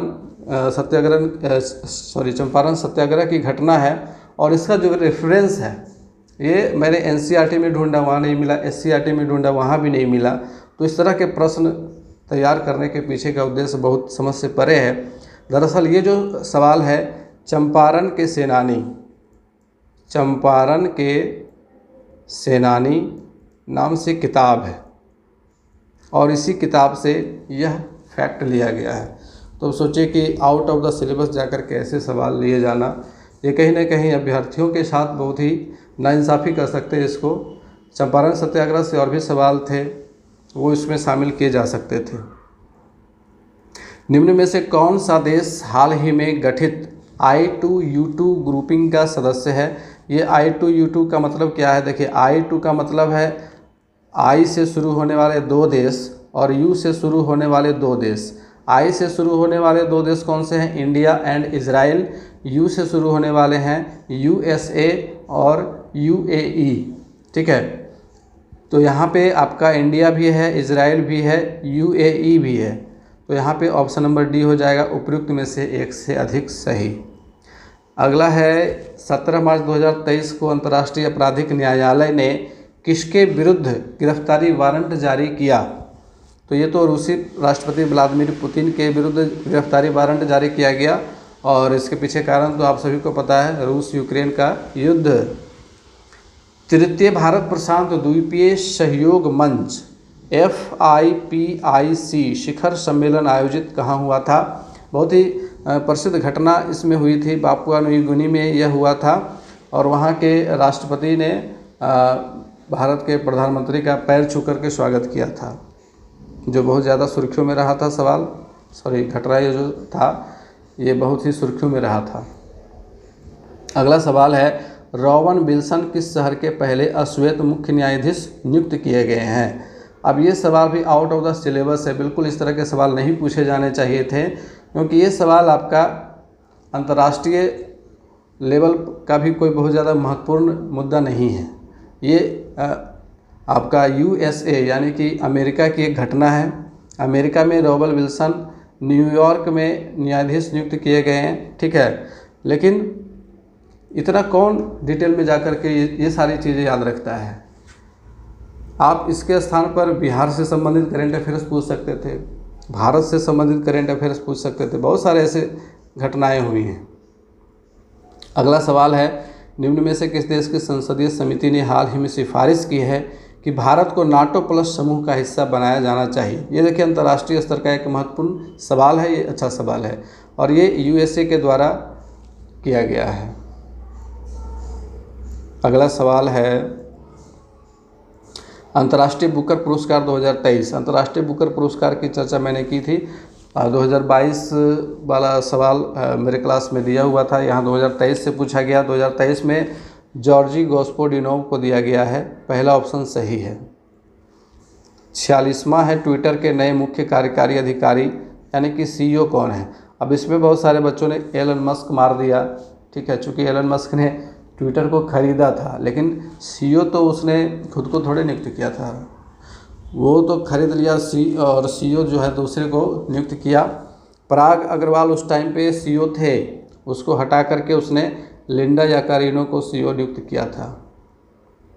37वां सवाल कहता है भारत के 2011 की जनगणना के अनुसार बिहार की कुल महिला साक्षरता दर क्या थी। तो इसका सही आंसर 51.5% है, जो कि आपके ऑप्शंस में नहीं है और इसीलिए इसका आंसर ई है। और 47 का आपका ई दिया हुआ है। चलिए ठीक है। 48वां सवाल कह रहा है कि सुभद्रा देवी जिनको 2023 में पद्मश्री पुरस्कार से नवाजा गया है, ये जानी जाती हैं। देखिए इसका डिस्कशन भी मैंने अपने करंट अफेयर्स वाले क्लास में किया हुआ था और ये सही आंसर पेपर में सी कलाकार के रूप में है। बिहार में 3 लोगों को पद्मश्री पुरस्कार दिया गया था। एक सुभद्रा देवी हैं, आपका एक आनंद कुमार हैं सुपर 30 के संस्थापक, और एक आपके नालंदा के हैं जो कपड़े के ऊपर काम करने के लिए उनको पद्मश्री पुरस्कार दिया गया था। तो 3 लोग बिहार में 2023 में पद्मश्री पुरस्कार से नवाजे गए थे। तो इसमें यहाँ सवाल घुमा दिया गया थोड़ा सा कि सुभद्रा देवी को किस लिए दिया गया। तो पेपर में सी कलाकार के रूप में इनको जाना जाता है, ठीक है, जो कि मधुबनी पेंटिंग से ही जुड़ा हुआ है। अगला सवाल है छोटा नागपुर क्षेत्र के मुंडा और संथाल निम्न में से किस पेड़ की पूजा करते हैं। अब ये सवाल ये भी आउट ऑफ द बॉक्स सवाल है, बहुत ही मुश्किल सा सवाल, क्योंकि इस तरह के सवाल जनरली लोग ध्यान में नहीं रखते हैं। और इसका सही आंसर ऑप्शन नंबर सी है, कदम। कदम पेड़ की पूजा वहाँ के लोग करते हैं। निम्न में से किसकी खेती जायद के मौसम में की जाती है। तो जायद यानी कि गर्मी के मौसम में की जाने वाली खेती, तो गर्मी में आपका खरबूजा, खीरा, तरबूज ये सभी सही है, option number D. Question number 51 भूकंप के संबंध में निम्न में से कौन सा कथन सत्य है। तो यहाँ देखिए पी तरंगे अनुप्रस्थ तरंगे हैं, ये गलत है। पी तरंग अनुप्रस्थ तरंग नहीं होती है। इसके बाद है धरातल पर उद्गम केंद्र के ऊपर के स्थान को अधिकेंद्र कहते हैं, सही है। जानवरों के व्यवहार का अध्ययन स्थानीय लोगों द्वारा अपनाए गए भूकंप के भविष्यवाणी के तरीकों में से एक है, ये भी सही है। बी और सी आपका ऑप्शन सही है, इसलिए ऑप्शन यहाँ डी सही होगा। 51 का डी सही है। इसके बाद क्वेश्चन नंबर 52 आइए, निम्न में से कौन सा कथन उत्तरी अमेरिका महाद्वीप की लेक सुपीरियर के संबंध में सत्य है। अब ये सवाल भी बहुत ज़्यादा टफ की श्रेणी में आएगा, क्योंकि इस तरह के सवाल का आंसर आपको कहीं नहीं मिलने वाला। आप चाहे NCERT में ढूंढिए, चाहे SCERT में ढूंढिए, ये किसी खास व्यक्ति के द्वारा तैयार किया गया सवाल है जिसको ज्योग्राफी का बड़ा नॉलेज होगा और उसी ने इस सवाल को तैयार किया होगा। तो सुपीरियर लेक के संबंध में है, यह विश्व का खारे जल का सबसे बड़ा झील समूह है, ये गलत है। ये मीठे पानी की सबसे बड़ी झील है सुपीरियर झील, ठीक है। दूसरा है कि यह कनाडा और USA के मध्य भौगोलिक सीमा बनाती है, ये भी सही है। और तीसरा है कि यह दोनों देशों के मध्य लगभग 1700 किलोमीटर लंबी सीमा बनाती है, ये गलत है, ठीक है। दोनों देशों के मध्य ये 1700 से ज़्यादा लंबी सीमा बनाती है। तो यहाँ पे ऑप्शन नंबर बी सही है। 52 का बी सही है। 53 आपका है आकार और माप में समानता के कारण किस ग्रह को पृथ्वी का जुड़वां ग्रह माना जाता है। तो इसका सही आंसर शुक्र है। 53 का सी सही है। चलिए 54 में आ जाइए, निम्न में से कौन सा देश अमेजन नदी बेसिन का हिस्सा है। तो इसका सही आंसर वेनेजुएला है। अब ये भी देखिए अंतर्राष्ट्रीय भूगोल से ये सारे सवाल है, भूगोल का जो लेवल है वो बहुत ज़्यादा टफ कर दिया गया। सुपीरियर लेक से संबंधित सवाल आपने देखा, ये अमेजन बेसिन का सवाल कहाँ कहाँ से उठा करके दिया गया। 54 का ऑप्शन नंबर सी है, वेनेजुएला है, सही आंसर है। 55 निम्न में से कौन सा विकल्प पृथ्वी की सतह से शुरू होकर के वायुमंडल की परतों का सही क्रम है। अब ये सवाल आपकी बुक से मिला हुआ है, ठीक है। SCERT में भी NCERT में भी है। जो हमारा वायुमंडल है, तो वायुमंडल की जो परतें हैं उसमें सबसे पहले क्षोभ मंडल आ जाता है और क्षोभ मंडल में ही बादल, गर्जन, वर्षा, आंधी तूफान, ये सारी घटनाएं क्षोभ मंडल में ही घटित होती हैं। इसके ऊपर जब जाते हैं तो समताप मंडल आ जाता है, जहाँ तापमान स्थिर रहता है। इसके बाद जब जाते हैं तो ये मध्य मंडल आ जाता है, और इसके ऊपर फिर ताप मंडल आता है, और इसके ऊपर फिर आपका बहिर्मंडल आ जाता है। ठीक है, तो यहाँ पर पहला ऑप्शन सही है, 55 का ए, 55 का ए सही है। चलिए अगला सवाल है 56, और 56 नंबर जो क्वेश्चन है ये आपका पूरी तरह से कन्फ्यूजन है। इसमें कन्फ्यूजन क्या है? इसमें कन्फ्यूजन है आपका सही आंसर को लेकर। चीना बांग्लादेश इसमें सही आंसर दिया हुआ है, 56 का ए दिया हुआ है, जबकि ये जो है बिल्कुल कहीं भी इसका सोर्स अभी तक मुझे नहीं मिला। मैंने कई बार ट्राई किया, इसमें सही मिला मुझे option number C, ladang Malaysia. ठीक है, लदांग मलेशिया ये सही मिला है, लेकिन चीना बांग्लादेश सही नहीं मिला है। और चूँकि 56 का ए ऑप्शन दिया हुआ है, और यहाँ पर मैंने जब सर्च किया है तो ऑप्शन नंबर सी यहाँ पर मिला है। लदांग मलेशिया में जो स्थानांतरणशील खेती होती है, तो मलेशिया में इसको लदांग कहते हैं। ठीक है, मलेशिया में इसको लदांग कहते हैं, ये मुझे मिला हुआ है। तो ये भी कन्फ्यूजन में आता है क्वेश्चन नंबर 56 आपका। क्वेश्चन नंबर 57 है, यदि ग्रीनविच में दोपहर के 12 बजे हैं तो ग्रीनविच के 30 डिग्री पूर्व में क्या समय होगा? तो चूँकि देखिए 1 डिग्री बराबर 4 मिनट होता है। ठीक है, 1 डिग्री बराबर 4 मिनट होता है, तो 30 डिग्री बराबर कितना हो जाएगा? 30 डिग्री बराबर 4 गुने 30 करेंगे तो 120 मिनट हो जाएगा। 120 मिनट बराबर 2 घंटे, और 12 बजे हैं तो 2 घंटे के बाद 2 बजेंगे, तो दोपहर 2 बजे। पहला ऑप्शन सही है, 57 का ए। चलिए ठीक है, 58 में आ जाते हैं। 58 में है कि महासागरीय परपटी के मुख्य खनिज घटक क्या है? Silica, alumina. देखिए महासागरीय परपटी के मुख्य खनिज घटक आपके सिलिका और मैग्नीशियम होते हैं। ऑप्शन नंबर सी सही है बिल्कुल, 58 का सी। चलिए ठीक है। 59 है मल्चिंग, और ये मल्चिंग अभी जो है नवीन कृषि पद्धति में बड़ा ये फेमस ये शब्द है। और आपने देखा होगा कि स्ट्रॉबेरी की खेती में मल्चिंग, प्लास्टिक की मल्चिंग लगा देते हैं, है ना। प्लास्टिक की मल्चिंग लगा करके और छेद कर करके वहाँ पर बीज को बोया जाता है, और जो फल उगता है वो गंदा नहीं होता है, उसमें मिट्टी नहीं लगती, उसमें सूक्ष्मजीव नहीं लगते, उसमें कीड़े नहीं लगते हैं, वो बच जाते हैं। ठीक है, तो मल्चिंग का मतलब क्या है कि फसलों के बीच जो खाली ज़मीन होती है उसको पुआल जैसे जैविक पदार्थ की परत से ढक देना। ठीक है, ये पहला ऑप्शन सही है। अब पुआल की जगह पर फाइबर ये प्लास्टिक से भी ढक दिया जाता है, लेकिन असल जो मतलब है वो यही है कि पुआल जैसे जैविक पदार्थ की परत से ढक देना। और उसको ढकने से क्या होता है कि आप एक तो घास फूस जो है खर पतवार वो नहीं उगेगा। ठीक है, उसके अंदर धूप जब उस पर नहीं लगेगी तो वो नहीं उगेगा। ठीक है, उससे भी बचाव हो जाता है, सूक्ष्मजीव कीड़े मकोड़ों से भी बचाव हो जाता है। तो ये 59 का ए सही आंसर है।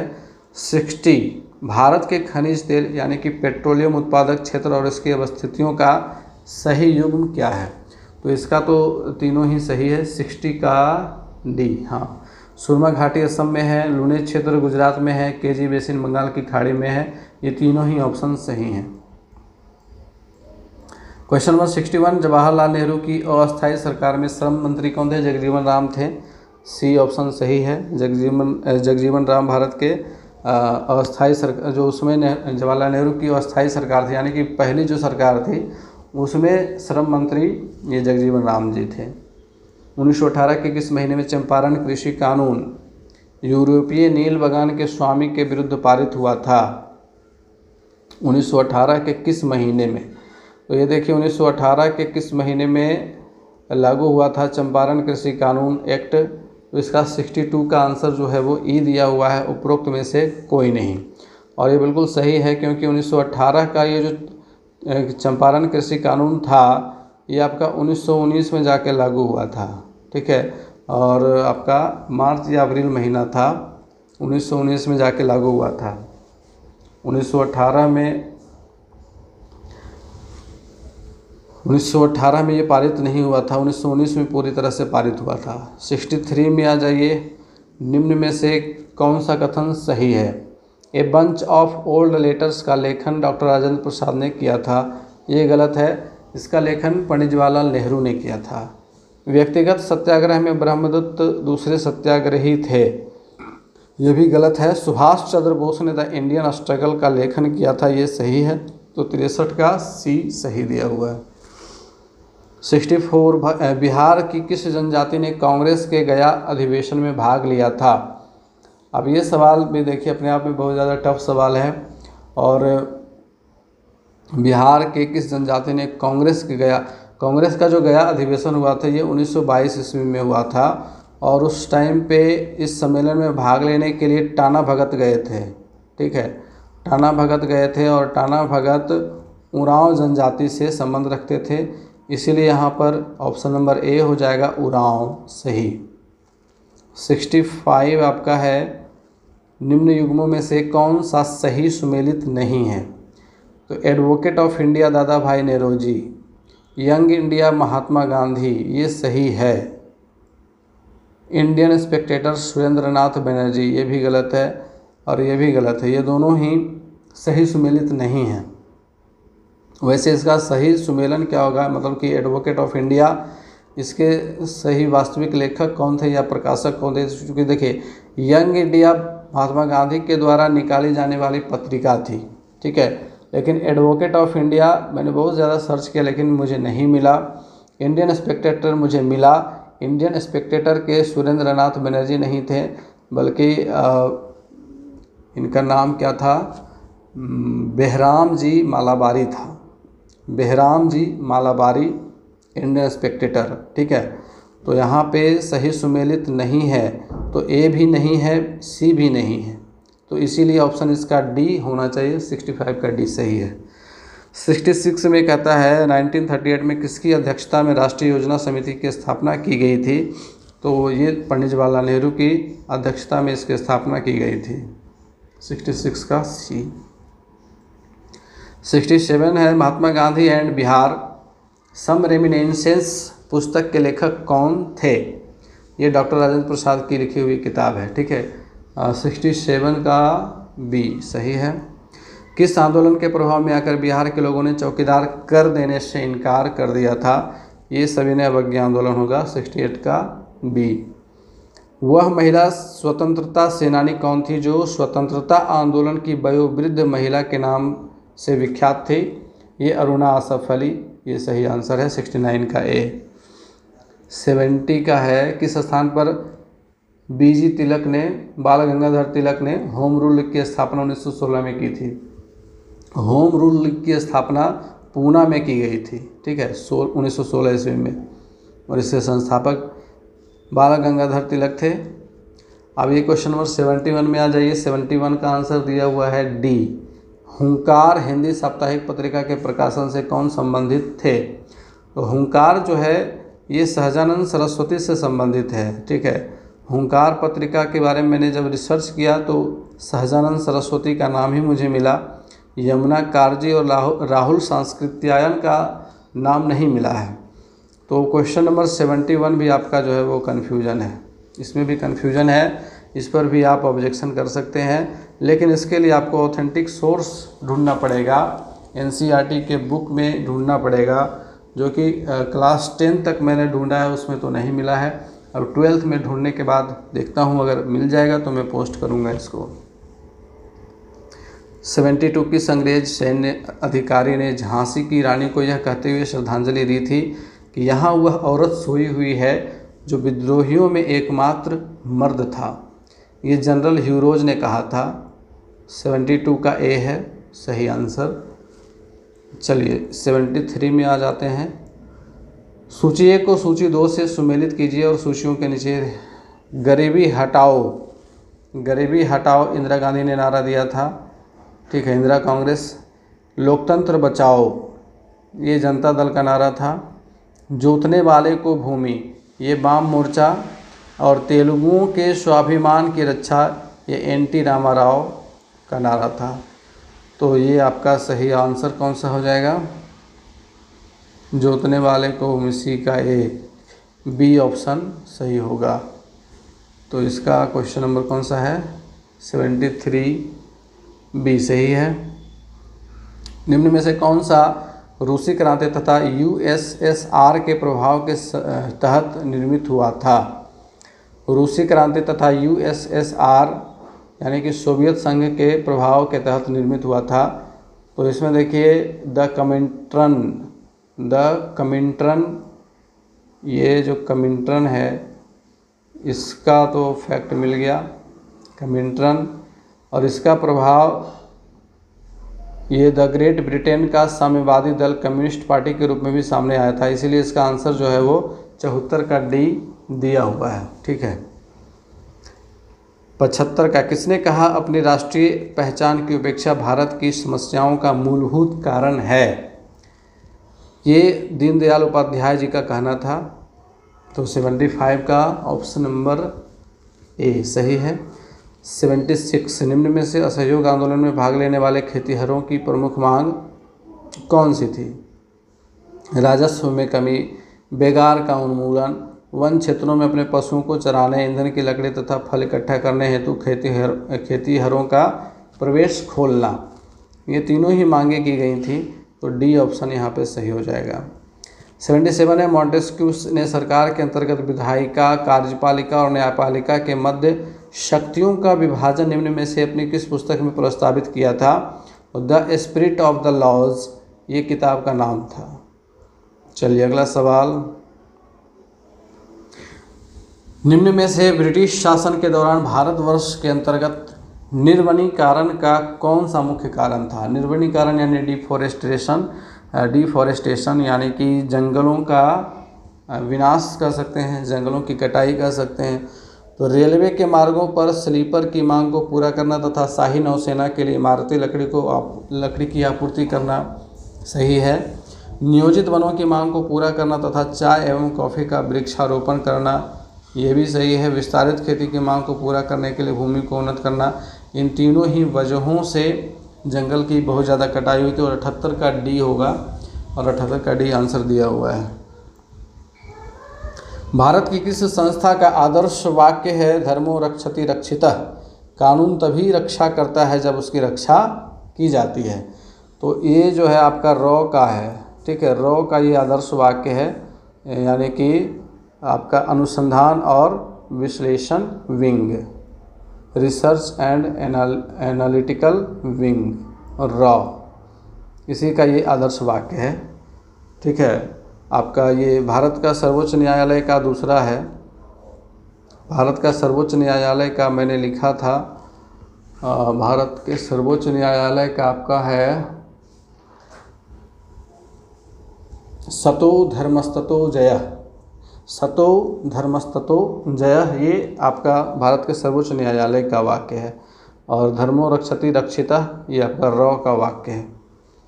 चलिए 80 नंबर क्वेश्चन में आ जाइए। निम्न आंदोलन में से किसका सरदार वल्लभ भाई पटेल द्वारा नेतृत्व किया गया और वह सफल रहा था? ये Bardoli Satyagraha, Gujarat. Option number C 80 का सही है। क्वेश्चन नंबर 81, भारत और 1929 में प्रारंभ हुई महामंदी के संदर्भ में निम्न में से कौन सा कथन सही है? मंदी ने भारतीय व्यापार को प्रतिकूल रूप से प्रभावित किया। मंदी ने भारतीय खेतीहरों, किसानों, आयात एवं निर्यात को प्रतिकूलता से प्रभावित किया। मंदी का भारत पर प्रभाव संकेत करता है कि 20वीं सदी के प्रारंभ में विश्व अर्थव्यवस्था कैसे एकीकृत हो गई थी। तो देखिए, भारत और 1929 ईस्वी में प्रारंभ हुई आर्थिक मंदी के संदर्भ में ये तीनों ही कथन सही हैं। तो ऑप्शन नंबर डी यहाँ पे सही होगा। 81 का डी सही है। सामाजिक तथा शैक्षणिक रूप से पिछड़े वर्गों के आरक्षण हेतु भारत सरकार के 13 अगस्त 1990 के आदेश की वैधता निम्न में से किस वर्ष निर्णित हुई थी? तो इसका 1992 है। 82 का बी। 83 है एंगस मेडिसन की पुस्तक the world economy historical statistics के अनुसार प्राचीन काल में भारत का विश्व जीडीपी में कितने प्रतिशत का अंशदान था? अब ये प्रश्न जो है बहुत ज़्यादा टफ लेवल का है और इकोनॉमिक्स में आपको मुझे नहीं लगता कि 10th के लेवल तक इकोनॉमिक्स में इसकी चर्चा भी की गई है। एंगस मेडिसन की पुस्तक द वर्ल्ड इकोनॉमी से ये लिया हुआ है। तो ये बहुत ज़्यादा टफ सवालों में से है और इसका आंसर जो है वो 32% है। जब मैंने रिसर्च किया इसके ऊपर तो मुझे पता चला कि इन्होंने बताया था कि पुराने ज़माने में भारत की जो जीडीपी थी वो पूरे विश्व भर की जीडीपी की 32% थी। ठीक है, तो भारत का बड़ा योगदान था। सोच लीजिए कि बहुत बड़ा आंकड़ा है ये। 84 है, इसमें देखिए विशेष विवाह अधिनियम 1954 में दहेज निषेध अधिनियम जो है वो आपका 1 का 2 हो जाएगा, और दहेज निषेध अधिनियम 1961 में आया। समान पारिश्रमिक अधिनियम ये आपका 1976 में आया है। और नारी अशिष्ट प्रतिनिधित्व अधिनियम ये आपका 1986 में आया है। ठीक है, तो यहाँ पर हो जाएगा सही आंसर कौन सा, विशेष विवाह अधिनियम 1954, 1 का 2। 1 का 2 ऑप्शन नंबर ए में ही है, तो ए सही हो जाएगा। आपका क्वेश्चन नंबर 84 का ए सही है। 85 है, निम्न में से कौन सा बुनियादी मूल्य सभी नेताओं द्वारा भारत के संविधान पर विचार विमर्श हेतु संविधान निर्मात्री सभा के मिलने से बहुत पहले ही स्वीकार कर लिया गया था। अब इसमें भी कन्फ्यूजन आ रहा है क्वेश्चन नंबर 85 में। क्वेश्चन नंबर 85 का आंसर डी दिया हुआ है, उपयुक्त में से एक से अधिक। सार्वभौम वयस्क मताधिकार, स्वतंत्रता और समानता का अधिकार, अल्पसंख्यकों के अधिकारों का संरक्षण।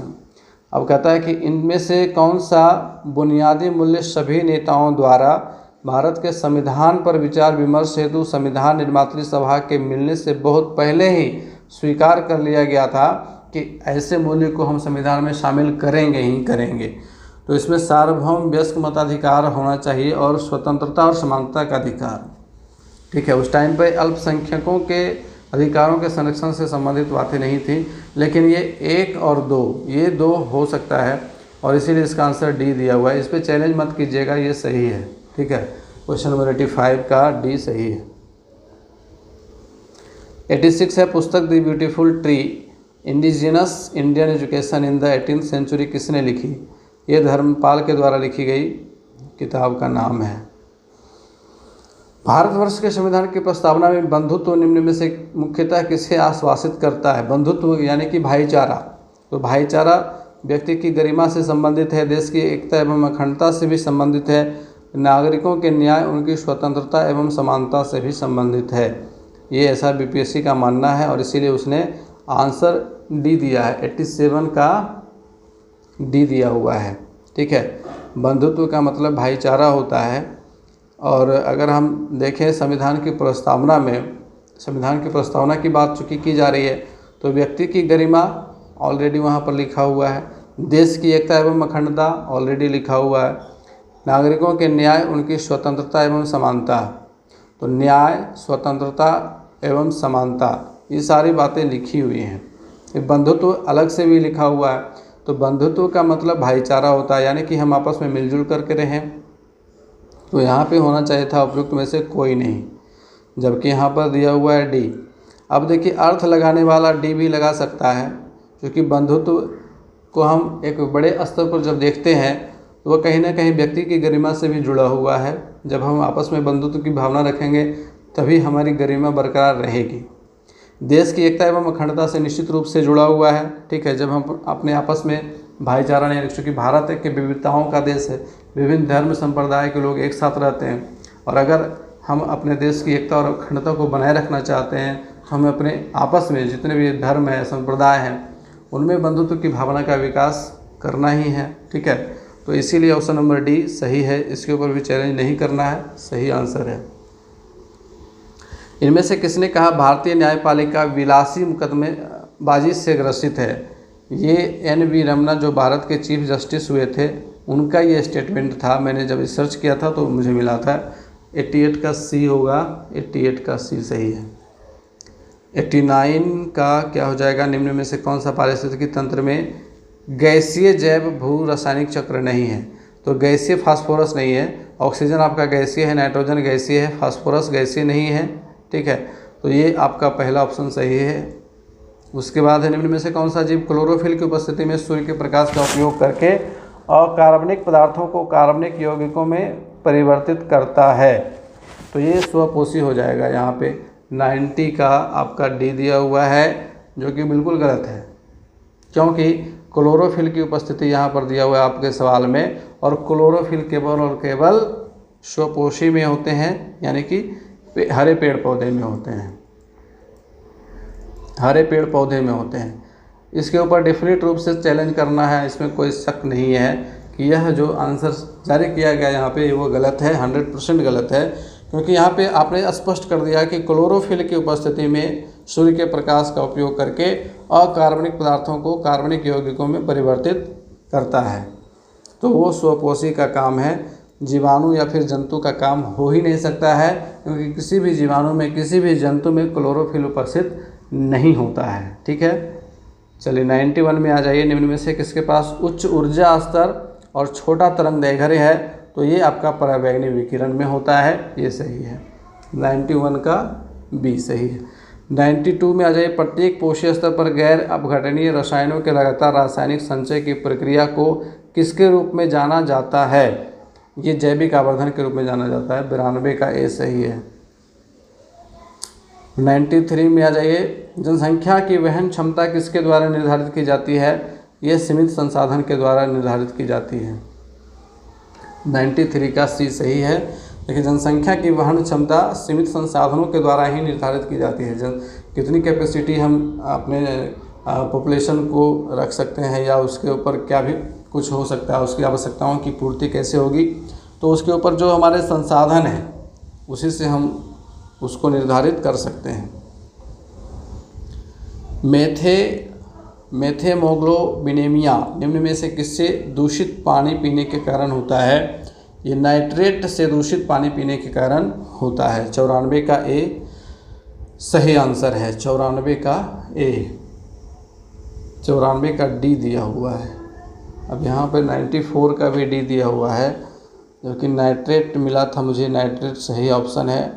कैडमियम फॉस्फेट, अब इसके ऊपर भी देखना पड़ेगा, ये भी कन्फ्यूजन में आ गया है। ये 94 वाला भी कन्फ्यूजन में आ गया है। मैं अभी श्योर नहीं हूँ कि 94 के ऊपर आपको चैलेंज करना चाहिए या फिर नहीं करना चाहिए, ये एक बार फिर से रिसर्च करना पड़ेगा। 95 पारितंत्र में ऊर्जा का प्रवाह किस दिशा में होता है? तो ये तो एक दिशा में होता है। 95 का बी सही है। निम्न में से कौन सा पारितंत्र का संघटक है? तो पारितंत्र का संघटक आपका जंतु भी है, पादप भी है, सूक्ष्मजीव भी है। डी ऑप्शन होगा इसका, 96 का डी। चलिए सही है। 97 में आ जाइए। निम्न में से कौन सा गैस लैंडफिल से उत्पन्न होती है? सल्फर डाइऑक्साइड, मीथेन, तरल पेट्रोलियम गैस। उपरोक्त में से एक से अधिक, यही सही ऑप्शन है। तीनों ही गैस जो है लैंडफिल से उत्पन्न होने वाली गैस है। 97 का डी। निम्न में से कौन आहार श्रृंखला का प्रतिनिधित्व, जंगल में आहार श्रृंखला का प्रतिनिधित्व करता है? तो देखिए, जंगल की जो आहार श्रृंखला है उसमें आपका पादप आएगा, हिरन आएगा और शेर आएगा। ये पहला ऑप्शन सही है। 98 का ए सही है। 99 कहता है पर्यावरण में प्लास्टिक डैश की क्रिया द्वारा विघटित नहीं होगा। जीवाणु की क्रिया द्वारा विघटित नहीं होगा। प्लास्टिक को जीवाणु विघटित नहीं कर सकते हैं। मृतोपजीवी के द्वारा भी विघटित नहीं किया जा सकता है इसको, और परजीवी के द्वारा भी विघटित नहीं किया जा सकता है। तो उपरोक्त में से एक से अधिक, 99 का डी सही है। 100 का देखिए, ऊर्जा के स्रोत जो कार्बन उत्सर्जन में वृद्धि नहीं करते हैं में शामिल है। सौर सेल, पवन चक्की, नाभिकीय ऊर्जा संयंत्र। ये तो सही ऑप्शन डी इसका हो जाएगा। 100 का आपका डी सही है। इसके बाद आपका सवाल है, आहार श्रृंखला में शाखान्वित श्रृंखला को आहार जाल कहा जाता है। जो शाखान्वित श्रृंखला होती है उसको हम आहार जाल के नाम से जानते हैं। हरे पौधे सूर्य के प्रकाश की ऊर्जा का कितना प्रतिशत ग्रहण करते हैं और उसे खाद्य ऊर्जा में परिवर्तित करते हैं? तो इसका केवल 1% ये ग्रहण करते हैं। हरे पौधे सूर्य के प्रकाश की ऊर्जा का केवल 1% ग्रहण करते हैं। किसके नेतृत्व में चिपको आंदोलन को मजबूती मिली? अब देखिए, ये सवाल, इसमें भी थोड़ा सा कन्फ्यूजन है, क्योंकि आंसर दिया हुआ है अमृता देवी बिश्नोई, और ये सही हो सकता है क्योंकि देखिए, सुंदरलाल बहुगुणा ये चिपको आंदोलन के प्रणेता थे। इन्होंने इस आंदोलन को जन्म दिया, लेकिन मजबूती किससे मिली? तो अमृता देवी बिश्नोई से मिली, क्योंकि इन्होंने खुद को पेड़ों से लिपटा लिया था और वो घायल भी हुई थी उसमें, ठीक है। तो इसीलिए, और चूँकि इसकी स्टोरी भी दी हुई है, बताया भी गया है, आपके भूगोल के बुक में भी बताया गया है। 104 डैश आहार श्रृंखला में प्रथम पोषी स्तर पर मौजूद होते हैं। तो प्रथम पोषी स्तर पर आहार श्रृंखला में कौन मौजूद होता है? तो स्वपोषी यानी कि हरे पेड़ पौधे सबसे प्रथम पोषी स्तर पर मौजूद होते हैं। 104 का ए। चलिए सही है। अगला सवाल आ जाए 105। अभी 105वां नंबर जो सवाल है वो आपका मैथमेटिक्स के सेक्शन से है, तो इसका सॉल्यूशन देखेंगे। 105 नंबर सवाल का इसका सॉल्यूशन तैयार किया हुआ है, ये देखिए 105 का ऑप्शन नंबर ए है, सही है। अब इसमें करना क्या है कि जो आपका 4 भिन्न का मान दिया हुआ है, इन चारों को आप दशमलव में बदलने बहुत ही आसान प्रक्रिया है। 13/18 का मान 0.72 आ रहा है, 29/36 का 0.82 आ रहा है, 41/45 का 0.91 और 51/60 का 0.85। इस प्रकार से 13/18 से बड़ा 29/36, उससे बड़ा 51/60 और सबसे बड़ा 41/45 यहाँ पर है। चलिए क्वेश्चन नंबर 105 हो गया। इसके बाद क्वेश्चन नंबर 106 में आइए। ये आपका रीजनिंग वाला सवाल है। Question number 106। रीजनिंग के सारे सवाल आसान कह सकते हैं, आसान नहीं कह सकते हैं, मॉडरेट कह सकते हैं, ठीक है। कुछ सवाल आसान थे, कुछ सवाल मॉडरेट में थे रीजनिंग वाले, तो रीजनिंग में ज़्यादा दिक्कत नहीं हुई है, रीजनिंग वाले सवाल आसान थे और उम्मीद है कि आप लोगों ने भी रीजनिंग को आसानी से बनाया होगा। अब ये सवाल था कि इस वर्ग में कुल कितने खाने हैं, यही सवाल था ना, सॉरी, कुल कितने वर्ग हैं इस चित्र में कुल कितने वर्ग हैं। तो यहाँ पर बनाने का ये ट्रिक है कि जब आप इस तरह के वर्ग को लेते हैं, यहाँ पर आप हॉरिजेंटल और वर्टिकल रो और कॉलम की संख्या को लिख दीजिए और सभी को एक दूसरे से मल्टीप्लाई करके लिखते जाइए, ठीक है। 1 का मल्टीप्लाई 1 हुआ, 2 दूनी 4 हो गया, 3 तिया 9 हो गया, 4 चौक 16 हो गया और इन सभी को जोड़ने पर आ रहा है 30, तो इसमें टोटल वर्गों की संख्या 30 है। 107वां सवाल कह रहा है, बहुत ही अच्छा सवाल दिया और ये ट्रिकी सवाल था। कहता है कि एक व्यक्ति अंडों को इस प्रकार टोकरी में रखता है कि प्रत्येक क्रमिक दिन पर रखे जाने वाले अंडों की संख्या पहले से टोकरी में मौजूद संख्या के बराबर है, ठीक है। यानी कि अगर हम पहले दिन 1 अंडा रखते हैं तो दूसरे दिन भी 1 अंडा रखेंगे और तीसरे दिन 2 अंडा रखेंगे, चूँकि तीसरे दिन के पहले 2 अंडा रखा हुआ है। अब चौथे दिन कितने अंडा रखेंगे? तो 4 पहले से है तो फिर इसमें 4 अंडा रखा जाएगा। तो इस तरह करते करते 24 दिन में जो है टोकरी पूरी भर जाती है। सवाल कहता है कि कितने दिनों के बाद टोकरी 1/4 भरी हुई थी।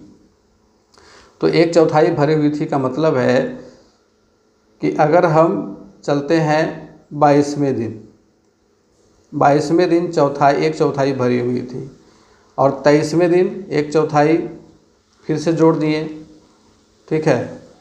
तो अब क्या हो गया? आधा टोकरी भरा गया, है ना। और फिर आधा टोकरी जब 23वें दिन भरा गया तो 24वें दिन वो कम्प्लीटली भर गया, तो इसलिए सही आंसर हो जाएगा 22वें दिन, ठीक। 108वां जो सवाल है, ये दो संख्याओं का योग 480 है। यदि बड़ी संख्या में 2% की कमी की जाती है, छोटी संख्या में 10% की वृद्धि की जाती है। तो इसका भी सॉल्यूशन तैयार किया हुआ है, इसका ऑप्शन नंबर बी है और इसका देखेंगे किस प्रकार से बनाना है। क्वेश्चन नंबर 108 यहाँ पे है। यहाँ मान लेंगे हम बड़ी संख्या को x और छोटी संख्या को y, ठीक है। अब यहाँ देखिए इस तरह से बनाना है। माना कि बड़ी संख्या x है और छोटी संख्या y है। प्रश्न कह रहा है कि बड़ी संख्या में 2% की कमी कर दी जाती है। तो बड़ी संख्या में 2% की कमी करने के बाद वो कितनी बच जाएगी? 98%। और छोटी संख्या में 10% की वृद्धि की जाती है, तो छोटी संख्या का हो जाएगा 110%। तो x का 98% बराबर हो जाएगा y का 110%, ठीक है। तो अब यहाँ पर हम इसको जब कैलकुलेट करेंगे तो 98/100 110/100 हो जाएगा। 100 दोनों तरफ है, कट जाएगा। 98x equal to 110y। अब यहाँ x/y बराबर 110/98 हो गया। तो यहाँ 55/49 आ रहा है, ठीक है। तो 55/49 यहाँ पर आ गया। अब यहाँ पर देखिए x का मान निकालने के लिए क्या करेंगे, 480/55 जोड़ 49 हमारा जो यहाँ पर रेशियो आया है, गुने बड़ी जो संख्या है 55, इसको मल्टीप्लाई कैलकुलेट करने के बाद हमारा आंसर आ जाता है 3300/13। तो इस प्रकार से 108 का बी ऑप्शन सही हो जाता है। अब आइए 109वें नंबर सवाल में पहुँचते हैं। 109वां नंबर सवाल कौन सा हमारा है, यहाँ पर सीरीज वाला है, सीरीज वाला क्वेश्चन। ये सारा क्वेश्चन जो है आप देख लें फटाफट से। क्वेश्चन नंबर 109, इसमें इस तरह से बनाया गया है। 486 में 162 घटा करके 2 से गुना करने पर 324 आ गया। और ये 324 जो है इसका आधा है। 162 का आधा 324 होता है, 324 का आधा 162 होता है। और इसमें 2 से गुना करेंगे तो वापस 324 आ जाएगा, ठीक है। उसके बाद अगला जो सीरीज है वो 216 का है, और 216 का आधा 108 है, ठीक है। और 108 में 2 से गुना करेंगे तो वापस 216 आ जाएगा। फिर अगला जो सीरीज है वो 144 का है, जो कि आपका 72 का 2 गुना है। और 216 में 72 घटा करके 2 से गुना करने के बाद भी 144 आ रहा है। उसी प्रकार से अगली जो संख्या होगी वो 96 होगी, क्योंकि 96 का जो हाफ होगा वो आपका 48 होगा, और 42 × 2 = 96 आएगी। जब देखिए मैंने इसे बनाया था, इसको उल्टा कर दिया था, और उल्टा करके बनाने के बाद आसानी से बन गया था, ठीक है। 110वां नंबर जो सवाल है उसका आंसर इस प्रकार से है। इसमें हाफ गुना करना है। 240 में हाफ से गुना करेंगे तो 120, हाफ बढ़ते जाएगा, ठीक है। अब 120 में 1 से गुना किए तो 120 हो गया। फिर 120 में 1.5 से गुना किए तो 180 हो गया। फिर 180 में 2 से गुना किए तो 360 हो गया। 360 में 2.5 से गुना किए तो 900 हो गया। तो यहाँ पे 120 आ जाएगा। 111 का जो था वो आपका -+5 का अंतर था, ठीक है। -5 करने के बाद ये आपका आ जा रहा है। उसी तरह से आप यहाँ जो फिक्सन दिया हुआ है इसमें जब हम -5 करेंगे तो f का k में -5 करने के बाद f आएगा, ठीक है। चूँकि ये उल्टा दिया हुआ है क्वेश्चन में, आप देखिएगा क्वेश्चन इस प्रकार से दिया हुआ है रेशियो वाला। यहाँ पे है आपका, पहले यहाँ पे खाली स्थान है, ठीक है, यहाँ पे है। फिर इधर ग्रिड है और BMDIY है। तो यहाँ से जब इस तरफ चलेंगे तो इधर तो हमको यहाँ से उल्टा चलना पड़ेगा, है ना। तो इधर -5 हो रहा है, -5 हो रहा है, तो इधर +5 करना पड़ेगा। तो यहाँ पर KNHYNTS आ रहा है सही आंसर। 111 का B सही है। इसके बाद 112 नंबर जो सवाल था, प्रयागराज से पटना जाने के 5 रास्ते, पटना से कोलकाता जाने के 4 रास्ते। तो प्रयागराज से सीधे कोलकाता तक पहुंचने के टोटल कितने रास्ते हैं। तो प्रयागराज से कोलकाता जाने के लिए हम देखिए पहले तो इसके साथ और इसके साथ बना सकते हैं। 5 × 4 करेंगे, दोनों रास्तों को गुना कर देंगे तो 5 चौके 20 रास्ते हो जाते हैं। इसके बाद क्वेश्चन नंबर 113, 113वां नंबर सवाल क्या था। 113वां नंबर सवाल है, सर्वाधिक उपयुक्त कथन का चयन कीजिए। हर वृत्त दीर्घवृत्त है। हर वृत्त जो है वो दीर्घवृत्त है। वृत्त का इस तरह से त्रिज्यखंड, अब ये लघु वृत्तखंड कहलाता है और ये दीर्घ वृत्तखंड कहलाता है, ठीक है। तो यहाँ पर हर वृत्त दीर्घवृत्त तो नहीं होगा, क्योंकि अगर आप इसका सेक्टर काट के निकाल लेते हैं तो ये वृत्त होगा नहीं। कोई वृत्त अति परवलय नहीं है। अति परवलय का मतलब क्या होता है, परवलय ये हो गया, अति परवलय इस प्रकार से तो वृत्त जो है वो अति परवलय नहीं होता है, ये तो सही बात है। वृत्त हमेशा गोल होता है और सभी बिंदुओं पर परिधि के उसके जो परिधि से केंद्र की दूरी है सभी बिंदुओं पर समान होती है, तभी वो वृत्त कहलाएगी, अन्यथा वो उसका परवलय हो जाएगा या फिर कुछ और हो जाएगा। तो कोई वृत्त अति परवलय नहीं है, ये कथन सही है। हर वर्ग आयत है, ये कथन भी सही है, क्योंकि हम वर्ग को आयत भी कह सकते हैं, लंबाई गुणे चौड़ाई यहाँ पर हम ले सकते हैं, ठीक है। तो यहाँ पर 2 कथन सही है हमारा, उपरोक्त में से एक से अधिक डी सही है, 113 का डी। 114वां नंबर सवाल है आपका फिर से रीजनिंग वाला, और इसके लिए देखिए सी का कोड 15 है, इसी तरह से ओ का कोड 16 है, और एस का कोड 18 है, टी का कोड 76 है, ठीक है। तो प्रत्येक लेटर का अपना अपना कोड है और इन्हीं सब लेटर से अगला शब्द बनाया गया है, SPOTE। तो एस का कोड 18 है, फिर पी का कोड आपका क्या है, पी का कोड 22 है, फिर ओ का कोड क्या है, तो ओ का कोड आपका 16 है। तो 18, 22, 16 ऑप्शन नंबर बी हो जाएगा यहाँ पे सही। 115वां नंबर सवाल, वृत्त का क्षेत्रफल 40 पाई स्क्वायर है, वृत्त की त्रिज्या के बराबर भुजाओं वाले वर्ग का क्षेत्रफल क्या हो जाएगा। तो वृत्त का क्षेत्रफल दिया हुआ है, ठीक है, 40 पाई स्क्वायर। तो वृत्त का क्षेत्रफल, इससे आप निकाल लीजिएगा त्रिज्या 40 पाई स्क्वायर। वृत्त का क्षेत्रफल का सूत्र क्या होता है, 2 pi R square, pi R square होता है। वृत्त का क्षेत्रफल पाई आर स्क्वायर हो गया बराबर 40 पाई स्क्वायर, है ना। अब यहाँ देखिए पाई, एक पाई कट जाएगा, तो आर स्क्वायर की वैल्यू क्या आ गई, 40 पाई। सवाल क्या कर रहा है आगे कि वृत्त की त्रिज्या के बराबर भुजाओं वाले वर्ग का क्षेत्रफल। तो वृत्त की त्रिज्या चूँकि आर है, तो वर्ग की एक भुजा आर होगी और वर्ग का क्षेत्रफल आर स्क्वायर होता है। तो आर स्क्वायर का मान हम यहाँ निकाल चुके हैं 40 पाई, इसलिए वर्ग का क्षेत्रफल 40 पाई होगा, ऑप्शन नंबर सी। 115 का सी सही है। 116 समूह में से भिन्न शब्द चुनिए, पुस्तक, कागज़, पेंसिल, पेन, रबड़। तो इसमें पुस्तक सही आंसर होगा, क्योंकि कागज़, पेंसिल, पेन और रबड़ इन सभी का इस्तेमाल हम लिखने के लिए करते हैं, बाकी पुस्तक का इस्तेमाल हम लोग पढ़ने के लिए करते हैं, ठीक है। तो 116 का ए बिल्कुल सही है।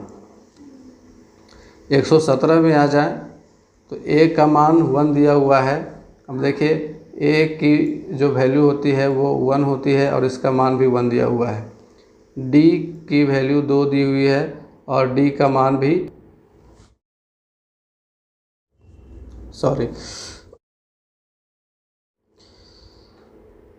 डी का वैल्यू 4 होता है, जबकि यहाँ 2 दिया हुआ है। अगर हम 4 का अंडर रूट करते हैं, 4 का वर्गमूल निकालते हैं तो 2 हो जाएगा, ठीक है। और p का 4 दिया हुआ है, p का मान क्या हो जाता है 16, p की पोजीशन 16 है, तो 16 का वर्गमूल करने पर 4 आ जा रहा है, ठीक है। या 4 का स्क्वायर करेंगे तो 16 आ जाएगा, ठीक है। इस तरह से आप एनालॉजी यहाँ पर बैठा सकते हैं। तो 3 को कौन दर्शाएगा, तो 3 का स्क्वायर करेंगे तो कितना आ जाएगा 9, और 9वें स्थान पर कौन है, 9वें स्थान पर है i, इसलिए इसका आंसर ऑप्शन नंबर बी हो जाएगा। 117 का बी सही है। 118 है, दो संख्याएं 21 10 के अनुपात में हैं, यदि उनका महत्तम 11 है तो संख्याओं का योग क्या होगा।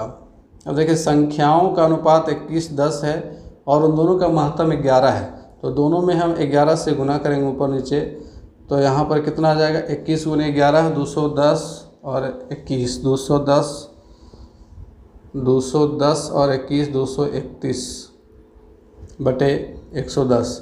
अब इन दोनों संख्याओं को आप जोड़ लीजिए, ठीक है। 231 और 110 को जोड़ लीजिए तो कितना हो जाएगा 231 341। पहला ऑप्शन सही है 118 का ए, और 231 और 110 का महत्तम 11 होता है, ठीक है, इसलिए 11 से गुना करने पर आ गया दोनों संख्या। 119 एक स्मार्टफोन को P रुपये में बेचने पर 10% का लाभ होता है। अब इसको देखिए बनाया गया है, इसका सॉल्यूशन देख लीजिए, थोड़ा सा लंबा कैलकुलेशन है इसमें, तो इसको देखना पड़ेगा थोड़ा सा क्वेश्चन नंबर 119। माना कि फ़ोन की कीमत 100 रुपया है। ठीक है, चूँकि P रुपये में बेचने पर 10% का लाभ होता है, तो P की वैल्यू क्या हो जाएगी, x + x का 10%। तो आगे हमारे पास 11x/10। फिर चूँकि Q रुपये में बेचने पर 4% की हानि होती है, तो Q का मान क्या हो जाएगा, x - x का 4%, यानी कि 24x/25। अब P अनुपात Q निकालना है, तो P अनुपात Q निकालने के लिए क्या करेंगे, P/Q करेंगे। 11x/10 अनुपात 24x/25। इसको सरल करके आ रहा है 55/48।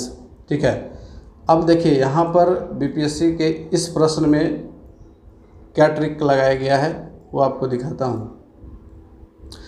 55/48 का ये अनुपात है, हमारा आंसर आ गया। हमने आंसर A लगा दिया, लेकिन जब आप आंसर सीरीज को देखते हैं तो पता चलता है कि इसका आंसर D दिया हुआ है, उपरोक्त में से एक से अधिक। अब यहाँ देखिए ऑप्शन नंबर C भी यही है। 110 और 96 का अनुपात 55/48 के अनुपात के बराबर होता है, इसीलिए यहाँ पर जानबूझ करके इस ऑप्शन को डाला गया ताकि विद्यार्थियों का ध्यान कितना अटेंटिव है उसकी जांच की जाए। तो बहुत सारे विद्यार्थी इसमें कंफ्यूज हुए होंगे और कुछ ही विद्यार्थी इसमें D ऑप्शन लगाए होंगे। ठीक है, चलिए 120वां नंबर सवाल देखिए। एजुकेशन में क्या कहता है कि एजुकेशन शब्द के अक्षरों को कितने प्रकार से व्यवस्थित किया जा सकता है ताकि सभी स्वर एक साथ आ जाएं। ठीक है, ताकि स्वर एक साथ आ जाएं। इसमें एजुकेशन वर्ड में स्वर कितने हैं, तो देखिए एजुकेशन एक ऐसा वर्ड है जिसमें पांचों वोवेल एक साथ, मतलब एक साथ नहीं है, पांचों वोवेल इस वर्ड के अंदर मौजूद हैं। A-E-I-O-U। ठीक है, पांचों वोवेल मौजूद हैं। ए भी मौजूद है, ई भी मौजूद है, आई भी मौजूद है, ओ भी मौजूद है और यू भी मौजूद है। अच्छा, इस तरह के और वर्ड आपको पता है जिसमें पांचों वोवेल मौजूद हैं? एक मैं और बता देता हूँ, इवैल्यूएशन। ठीक है, एक अगर आपको और पता है तो कमेंट में ज़रूर लिखिएगा कौन सा वर्ड है जिसमें पांचों वोवेल मौजूद हैं। तो यहाँ पर देखिए कहता है सवाल, अक्षरों को कितने प्रकार से व्यवस्थित किया जा सकता है ताकि स्वर एक साथ आ जाए। तो 5 स्वर हैं। अब यहाँ पर हम इसको इस तरह से लिख सकते हैं, A-E-I-O-U और A-E-I-O-U इसके स्थान पर बराबर बारी बारी से एक एक अक्षर आते जाएगा, है ना, सभी के स्थान पर अल्टरनेट करके। तो चूँकि पांचों वोवेल हैं, ठीक है, तो 5 वोवेल इधर चलेंगे, 5 वोवेल यहाँ पर आएगा, तो 5 का फैक्टोरियल गुने 5 का फैक्टोरियल। ठीक है, दोनों 5 का फैक्टोरियल निकालना पड़ेगा। तो 5 का फैक्टोरियल कैसे निकालते हैं, 5 गुने 4 गुने 3 गुने 2 गुने 1, 5 चौके 20, 20 तिया 60, 60 दूनी 120। तो 5 का फैक्टोरियल 120 आ गया। ठीक है, तो 120 गुने 120 करेंगे तो कितना आ जाएगा, तो 12 का स्क्वायर करेंगे तो कितना आ जाता है, 144। ठीक है, और इसका जीरो बैठा देंगे तो डबल जीरो हो जाएगा, तो 14,400। बी ऑप्शन सही होगा यहाँ पर, और 120 का बी दिया हुआ है। तो इस प्रकार से हमारा फर्स्ट शिफ्ट का यहाँ पे डिटेल एनालिसिस कंप्लीट हो गया। और कुछ प्रश्न जो कन्फ्यूजिंग थे और जिसको मैंने कहा कि आपको इसको चैलेंज करना चाहिए, आप उसको चैलेंज कर सकते हैं। ठीक है, और आपके कम से कम 5 अंक तो ज़रूर बढ़ेंगे, 5 अंकों का बोनस सभी को ज़रूर मिलेगा। ठीक है, लेकिन उसके लिए आपको चैलेंज करना होगा। चैलेंज करने के लिए आपको ऑथेंटिक सोर्स की ज़रूरत होगी। ऑथेंटिक सोर्स जो है वो आपका NCERT बुक हो सकता है। ठीक है, NCERT बुक में अगर रेफरेंस मिलता है तो वो उसको आप दे सकते हैं। अब जैसे मैथमेटिक्स वाला कैलकुलेशन था, वहाँ पे वो गलत था, तो आप उसके लिए बना करके भी दे सकते हैं। ठीक है, तो इस प्रकार से BPSC के द्वारा यह जो परीक्षा ली गई, एक टफ़ कंपटीशन में टफ़ क्वेश्चन को सेट किया गया। और जो नए अभ्यर्थी हैं, जो अगले बार BPSC के इस एग्ज़ाम में बैठना चाहते हैं या जिनका इस एग्ज़ामिनेशन में मार्क्स अच्छा नहीं आ रहा है, तो उनको फिर से पुनः तैयारी करनी चाहिए, क्योंकि बहुत जल्द BPSC दूसरा एग्ज़ाम लेने जा रही है। और उसके लिए आपको इसी तरह के जो प्रश्न हैं और शिफ्ट सेकेंड का, उसका भी डिटेल एनालिसिस में लेकर के आऊँगा, उसको समझिएगा। और आने वाले समय में क्लासेस भी आएंगे। ठीक है, बीच में कुछ परिस्थितियाँ ऐसी हो गई थी जिस वजह से लगातार लगता है 1 महीने मैं क्लास नहीं ले पाया था, लेकिन अब जो है कंटिन्यू क्लासेस आएंगी, तो बने रहेंगे हमारे साथ। मिलते हैं फिर से नेक्स्ट वीडियो में, नेक्स्ट क्लास में। तब तक के लिए गुड बाय, टेक केयर।